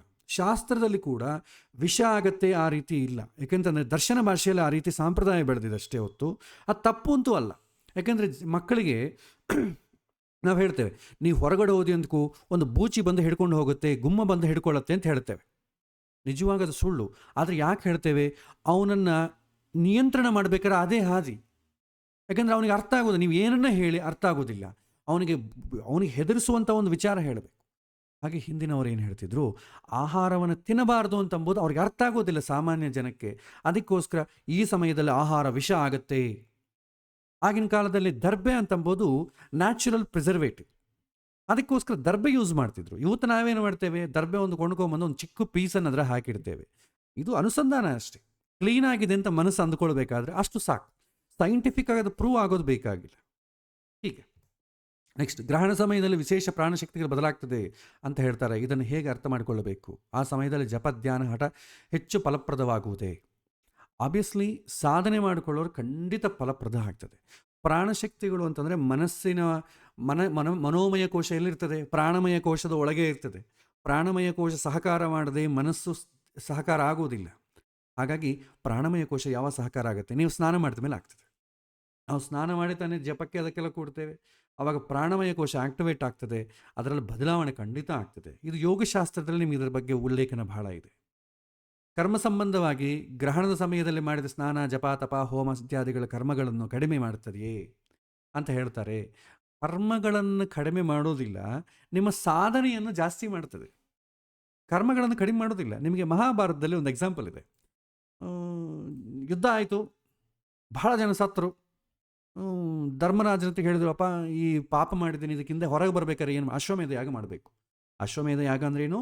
ಒಂದು ಕುದುರೆಯನ್ನು ಕಳಿಸಿ ಅದನ್ನು ಜಯವಾದ ಮೇಲೆ ಅದನ್ನು ಕೊಂದುಬಿಟ್ರೆ ಅಂತ. ಆವಾಗ ಧರ್ಮರಾಜ ಕೇಳ್ತಾನೆ, ಇಷ್ಟು ಜನನ ಕೊಂದಿದ್ದಕ್ಕೆ ಅದರಿಂದ ಪಾಪ ಪರಿಹಾರಕ್ಕೆ ಹೋಗಿ ಇನ್ನೊಂದು ಪ್ರಾಣಿನ ಕೊಲ್ಲಬೇಕಾ ಅಂತ ಕೇಳ್ತಾನೆ. ಅದೊಂದು ಇದು. ಹಾಗೆ ಒಂದು ಕರ್ಮ ಮಾಡೋದಕ್ಕೆ ಇನ್ನೊಂದು ಕರ್ಮ ಮಾಡೋದು ಬೇಕಾಗಿಲ್ಲ. ಇಲ್ಲಿ ಕರ್ಮದ ದೃಷ್ಟಿಯಲ್ಲಿ ಬರಲ್ಲ, ಇದು ಸಾಧನೆಗೆ ಸಂಬಂಧಪಟ್ಟದ್ದು, ಸಂಸ್ಕಾರಕ್ಕೆ ಸಂಬಂಧಪಟ್ಟದ್ದು. ಕರ್ಮ ಅಂತಂಬೋದು ಹೊರಗಿನ ಆಕ್ಟಿವಿಟಿ, ಯಾವುದೋ ಒಂದು ಆ್ಯಕ್ಷನ್ ಮಾಡಿದರೆ ಅದಕ್ಕೆ ಕರ್ಮ ಬರುತ್ತೆ. ಇದು ಸಾಧನಾ ಕರ್ಮ. ಇದು ನಮ್ಮನ್ನು ನಾವು ಉದ್ಧಾರ ಮಾಡಿಕೊಳ್ಳೋದು. ಇದು ಎಕ್ಸ್ಟರ್ನಲ್ ಆಗಿ ಆ ಸಮಯದಲ್ಲಿ ನಮ್ಮ ಮನಸ್ಸು ಉದ್ಧಾರ, ಬುದ್ಧಿ ಉದ್ಧಾರಕ್ಕೆ ಮಾಡುವಂಥ ಕ್ರಿಯೆ. ಸಂಧ್ಯಾವಂದನದಿಂದ ಏನು ಪುಣ್ಯ ಬರುತ್ತೆ? ಏನೂ ಪುಣ್ಯ ಬರಲ್ಲ. ನಮ್ಮ ಮನಸ್ಸು, ನಮ್ಮ ಬುದ್ಧಿ, ಸಂಸ್ಕಾರ ಬರುತ್ತಷ್ಟೆ. ಸಂಧ್ಯಾವಂದನ ಮಾಡೋದ್ರಿಂದ ಏನು ಪುಣ್ಯವು? ಅದಕ್ಕೆ ಈ ಕರ್ಮ ಬರುತ್ತೆ. ಸಂಧ್ಯಾವಂದನ ಮಾಡಿದ್ದೆ ಅಂತ ಇಷ್ಟು ಪುಣ್ಯ ಗಳಿಸಿದ, ಅದು ಎಲ್ಲಿ ಇಲ್ಲವೇ ಇಲ್ಲ. ಅದು ಸಾಧನಾ ಕರ್ಮ. ಅದು ಸಾಧನಾ ಕರ್ಮದಿಂದ ನಿಮಗೆ ಬರುವಂಥ ಪ್ರಾರಬ್ಧ, ಆಗಾಮಿ ಅದೆಲ್ಲ ಏನೂ ಇಲ್ಲ. ನೀವು ಡೆವಲಪ್ ಆಗ್ತೀರಿ, ಸಂಸ್ಕಾರ ಡೆವಲಪ್ ಆಗ್ತದೆ. ನೆಕ್ಸ್ಟ್, ಮತ್ತೊಂದು ಪ್ರಶ್ನೆ. ಸೂರ್ಯನ ಪರಮಾತ್ಮನು ಸೂರ್ಯನು ಪರಮಾತ್ಮ, ಚಂದ್ರನು ಮನಸ್ಸು, ರಾಹು ಕೇತುಗಳು ಅಜ್ಞಾನ ಮಾಯ ಎಂದು ಹೋಲಿಸಿದರೆ ಗ್ರಹಣ ಸಮಯದಲ್ಲಿ ಜೀವನು ಇನ್ನಷ್ಟು ಮಾಯೆಗೆ ಒಳಗಾಗುತ್ತಾನೆಯೇ? ಇದು ಡೈರೆಕ್ಟಾಗಿ ಇಲ್ಲ, ಅದು ವಿಷಯದ ಮೇಲೆ ಡಿಪೆಂಡ್ ಆಗ್ತದೆ. ಸ್ವಲ್ಪ ಗೊಂದಲದ ಪ್ರಶ್ನೆ ಇದು ಇಲ್ಲಿ, ಯಾಕಂದರೆ ಎಲ್ಲದಕ್ಕೂ ಲಿಂಕ್ ಮಾಡಿದ್ದೇವೆ. ಗ್ರಹಣ ಸಮಯದಲ್ಲಿ ಜೀವನು ಇನ್ನಷ್ಟು ಮಾಯಕ್ಕೆ ಸಿಗಾಕೊಳ್ತಾನೆಯೇ? ಗ್ರಹಣ ಸಮಯದಲ್ಲಿ ಮಾಯಕ್ಕೆ ಸಿಗಾಕೊಳ್ಳೋದು ಅವನ ಸಂಸ್ಕಾರದ ಮೇಲೆ ಇರ್ತದೆ. ಜ್ಞಾನಿ ಆದರೆ ಎಂದೂ ಮಾಯಕ್ಕೆ ಸಿಗಾಕೊಳ್ಳಲ್ಲ. ಸಾಧನೆ ಮಾಡಿಕೊಳ್ಳುವವನು ಸಿಗಾಕೊಳ್ಳದೆ ಪ್ರಯತ್ನ ಮಾಡ್ತಾನೆ. ಏನೂ ಸಾಧನೆ ಮಾಡದೇ ಇರೋನು ಅವನಿಗೆ ಯಾವಾಗೂ ಮಾಯೆಗೆ ಸಿಗಾಕೊಳ್ತಾನೆ. ಅದಕ್ಕೆ ಗ್ರಹಣ ಅಂತ ಅಂಬುದು ಬೇಕಾಗಿಲ್ಲ. ನೆಕ್ಸ್ಟ್, ವಿವಿಧ ಶಾಸ್ತ್ರಗಳು, ಜ್ಯೋತಿಷ್ಯ, ಖಗೋಳಶಾಸ್ತ್ರ, ಆಧುನಿಕ ವಿಜ್ಞಾನ, ಪುರಾಣಗಳು ಬೇರೆ ಬೇರೆ ದೃಷ್ಟಿಕೋನದಿಂದ ನೀಡುತ್ತದೆ. ಒಂದೇ ಸತ್ಯವನ್ನು ತಿಳಿಯಲು ಅವನ್ನು ಹೇಗೆ ಸಂಯೋಜಿಸಬೇಕು? ಅಂತರಂಗ ಸಾಧನೆ ಅನುಭವ ಮಾತ್ರವೇ.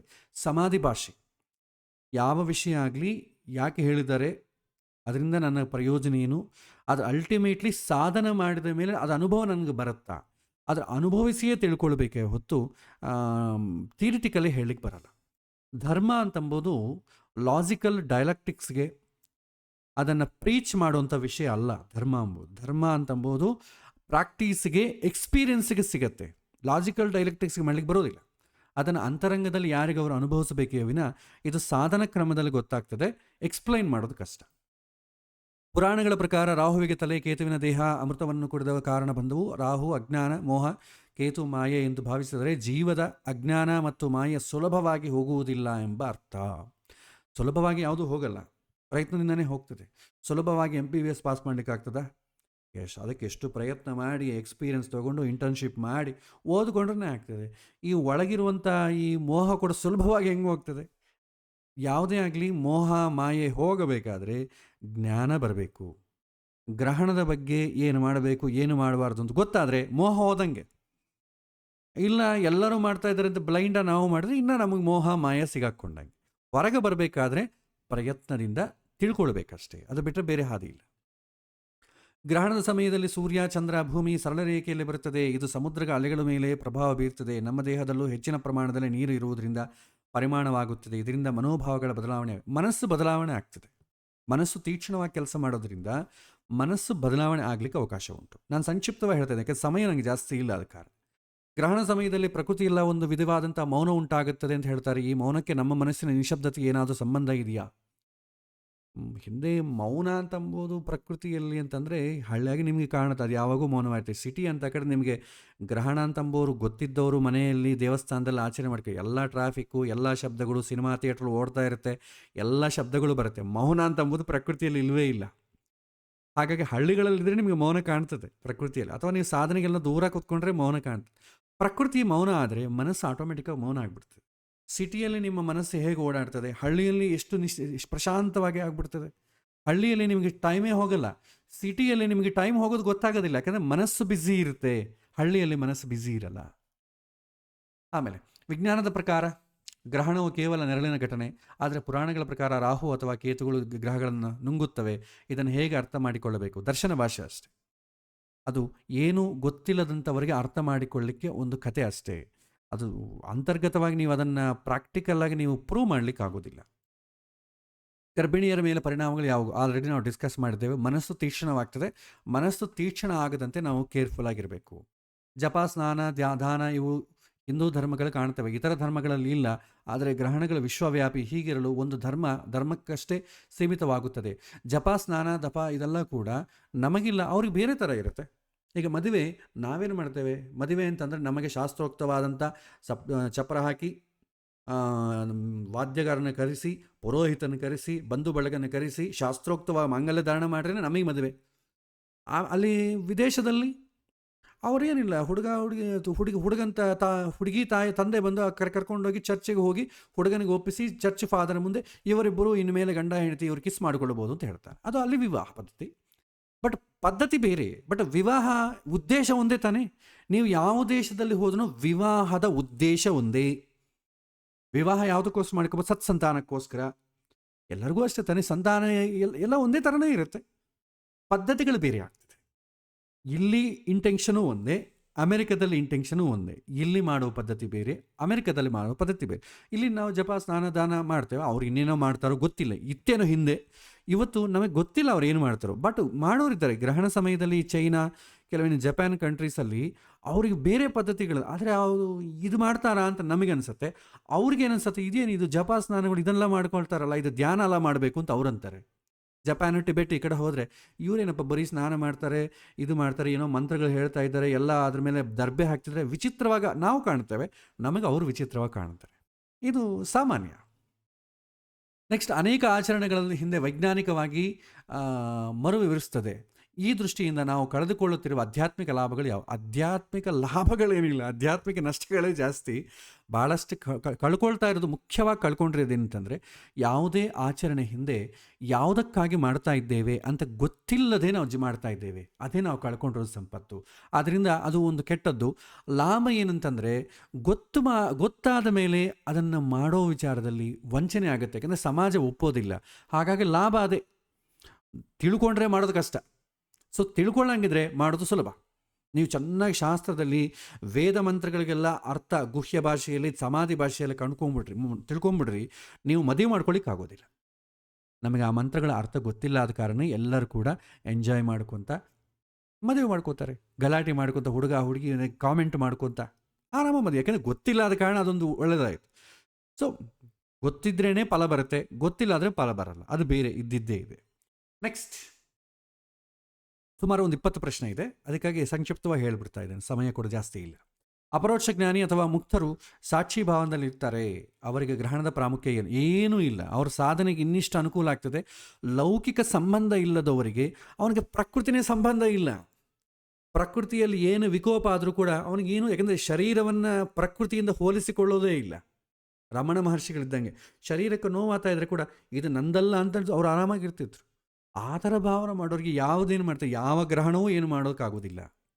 ಸೂರ್ಯಗ್ರಹಣವು ಬಾಹ್ಯ ಅಂಧಕಾರವನ್ನು, ಚಂದ್ರಗ್ರಹಣವು ಆಂತರಿಕ ಅಂಧಕಾರವನ್ನು ಸೂಚಿಸ್ತದೆ. ಇಲ್ಲ, ಇದು ಬಾಹ್ಯ ಅಂಧಕಾರ ಅಂತ ಸೂರ್ಯನ ಬರೋದು, ಜೀವ ಅಂತ ಬರ್ತದೆ, ಚಂದ್ರ ಮನಸ್ಸು ಅಂತ ಬರ್ತದೆ. ಇದೆರಡೂ ಕೂಡ ಅಂತರಂಗಕ್ಕೆ ಸಂಬಂಧಪಟ್ಟಂತೆ. ರಾಹುಕೇತುಗಳಿಗೆ ಕೇವಲ ನೋಡಲ್ ಪಾಯಿಂಟ್ಗಳೇ, ಆದರೆ ಜ್ಯೋತಿಷ್ಯವು ಅವುಗಳನ್ನು ಗ್ರಹಗಳು, ಶಕ್ತಿಗಳಂತೂ ಯಾಕೆ ವಿವರಿಸ್ತದೆ? ರಾಹುಕೇತುಗಳು ಮೋಹವನ್ನು, ಮೋಕ್ಷಕ್ಕೆ ಕಾರಕರು ಅಂತ ಹೇಳ್ತಾರೆ. ಅದು ಹೊರಗೆ ಗುರುತಿಸಲಿಕ್ಕೆ ನಾವು ಈ ನಾವು ಏನು ಮಾಡ್ತೇವೆ, ಒಂದು ಪ್ಲಾನಿಟರಿ ಸಿಸ್ಟಮ್ ಅಂತ ಹೊರಗೆ. ವಾಚ್ ಏನು ಮಾಡ್ತದೆ, 2 ಗಂಟೆ ಆಯಿತು ಅಂತ ನಾವು ಊಟ ಮಾಡ್ತೇವೆ. ನಾವು ಊಟ ಮಾಡೋದಕ್ಕೆ 2 ಗಂಟೆ ರೆಸ್ಪಾನ್ಸಿಬಲ್ ಅಲ್ಲ. ಆ 2 ಗಂಟೆ ಮೇಲೆ ಈ ನೀಡಲ್ ಬಂದಿದ್ದಕ್ಕೆ ನಾವು ಊಟ ಮಾಡಿದೆ ಅಂದರೆ ಎಂತ ಅರ್ಥ? ಸೊ ಆ ವಾಚನ್ನು ನಮಗೆ ಗಮನದಲ್ಲಿಲ್ಲ. ರಾಹುಕೇತುಗಳು ಗಣನೆ ಮಾಡೋರಿಗೆ, ಕ್ಯಾಲ್ಕುಲೇಷನ್ ಮಾಡೋಕ್ಕೆ, ಗುರ್ತಿಸಲಿಕ್ಕೆ ಮಾತ್ರ ಅಷ್ಟೇ ಹೊತ್ತು ಆ ನೋಡಲ್ ಪಾಯಿಂಟ್ಸ್ ತಗೋತೇವೆ, ಕ್ಯಾಲ್ಕುಲೇಷನ್ ಪರ್ಪಸ್. ರಿಮೈನಿಂಗ್ ನಾವು ಜಾತಕ ಭಾಗದಲ್ಲಿ ನೋಡೋ ಕಾಲಕ್ಕೆ ಮೋಹ, ಮೋಕ್ಷ ಇದೆರಡನ್ನೇ ನಾವು ನೋಡ್ತೇವೆ.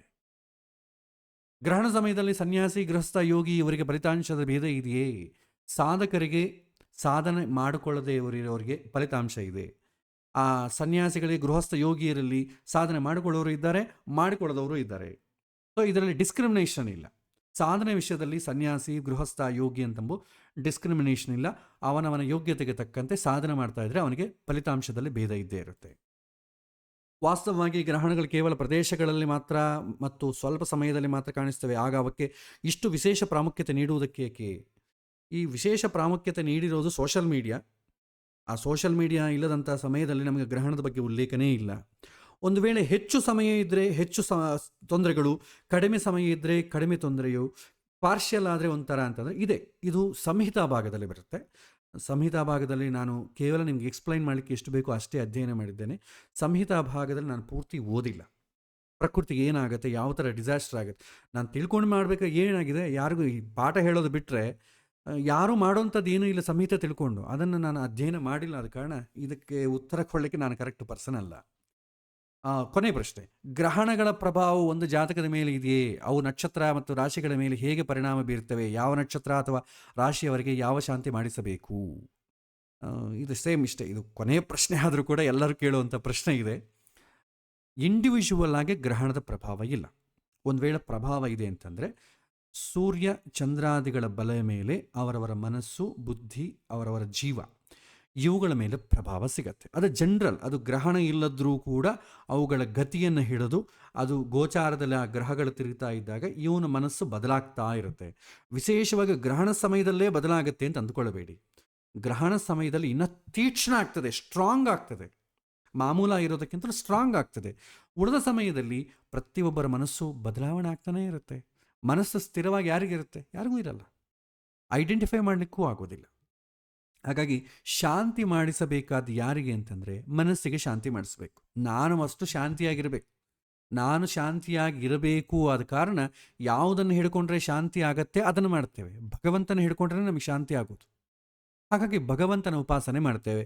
ನನ್ನ ಮನಸ್ಸು, ನನ್ನ ಬುದ್ಧಿ ಎಲ್ಲ ಕೂಡ ಪ್ರಶಾಂತವಾಗಿರಬೇಕು ಅಂತ ಹೋಮ ಹವನಾದಿ ಜಪನ ಎಲ್ಲ ಕೂಡ ಮಾಡಬಹುದು. ಅಥವಾ ಪ್ರಕೃತಿಯಿಂದ ನನ್ನನ್ನು ಕಾಪಾಡು ಅಂತ ಹೇಳಿ ಆ ರೀತಿಯಾಗೂ ಮಾಡಬಹುದು. ಕೆಟ್ಟದ್ದು ಅಂತ ಏನೂ ಇಲ್ಲ. ಕೆಟ್ಟದ್ದು, ನಿಜವಾದ ಕೆಟ್ಟದ್ದಾಗೋದು ನನ್ನ ಮನಸ್ಸೇ, ನನ್ನ ಮನಸ್ಸು ಆಲೋಚನೆಯಿಂದನೇ ಕೆಟ್ಟದ್ದಾಗೋದೇ ಹೊತ್ತು ಎಕ್ಸ್ಟರ್ನಲ್ಲಿ ಯಾರೋ ನಿಮ್ಮ ಮೇಲೆ ಕೆಟ್ಟದ್ದು ಪ್ರೊಜೆಕ್ಷನ್ ಮಾಡಲಿಕ್ಕೆ ಬರೋದಿಲ್ಲ. ನಮ್ಮ ಶಾಸ್ತ್ರಗಳು ಇದೆಲ್ಲ ಕೂಡ ನಮ್ಮನ್ನು ಭಯವನ್ನು ಹೋಗಲಾಡಿಸಿಕ್ಕೋಸ್ಕರ ಇರೋದೊತ್ತು ಭಯವನ್ನು ಪಡಿಸ್ಲಿಕ್ಕೋಸ್ಕರ ಅಲ್ಲ. ನಾವು ಆ ಶಾಸ್ತ್ರವನ್ನು ಸರಿಯಾಗಿ ಅರ್ಥ ಮಾಡಿಕೊಳ್ಳದೆ ಭಯ ಪಡುವವರಷ್ಟೇ ಹೊತ್ತು ಶಾಸ್ತ್ರ ನಮ್ಮನ್ನು ಭಯಪಡಿಸೋದಿಲ್ಲ. ಶಾಸ್ತ್ರವನ್ನು ಓದಿ ಸರಿಯಾಗಿ ಅರ್ಥ ಮಾಡಿಕೊಳ್ಳದೆ, ಆಳವಾಗಿ ಗುಹ್ಯ ಭಾಷೆಯಲ್ಲಿ, ಸಮಾಧಿ ಭಾಷೆಯಲ್ಲಿ ಅರ್ಥ ಮಾಡಿಕೊಳ್ಳದೆ ಕಲ್ತಂಥ ಜ್ಯೋತಿಷ್ಯನೋ ಪಂಡಿತನಿಂದ ನಿಮ್ಮನ್ನು ಭಯಪಡಿಸ್ಬೋದೇ ಹೊತ್ತು ಶಾಸ್ತ್ರ ಯಾವತ್ತಿಗೂ ಭಯಪಡಿಸೋದಿಲ್ಲ. ಶಾಸ್ತ್ರ ನಮ್ಮ ಉದ್ಧಾರಕ್ಕೋಸ್ಕರವೇ ಇರೋದು, ಯಾವತ್ತೂ ನಮ್ಮನ್ನು ಭಯಪಡಿಸೋದಿಲ್ಲ. ಇದು ನಮಗೆ ಗೊತ್ತಿದ್ದರೆ ಸಾಕು. ಸೊ ಈ ರೀತಿಯಾದಂಥ ಪ್ರಶ್ನೆಗಳನ್ನು ನಾವು ಇಲ್ಲಿ ನೋಡ್ಬೋದು. ಸೊ ಇದು ನಾನು ಈ ಸದ್ಯಕ್ಕೆ ನನ್ನ ಕೇಳಿದಂಥ ವ್ಯಕ್ತಿಗಳು ಹೇಳಿದಂಥ ವಿಚಾರ. ಈಗ ನಾನು ನನ್ನ ಅಭಿಪ್ರಾಯವನ್ನು ನಿಮ್ಮ ಜೊತೆ ಹಂಚಿಕೊಂಡಿದ್ದೇನೆ. ನಮ್ಮ ಅಭಿಪ್ರಾಯದಿಂದ ನೀವು ಏಕೀಭವನೆ ಮಾಡಬಹುದು, ಇಲ್ಲದ್ರೆ ಬಿಡ್ಬೋದು. ಮತ್ತು ಇದನ್ನೇ ಫಾಲೋ ಆಗಬೇಕು ಅಂತ ಏನಿಲ್ಲ.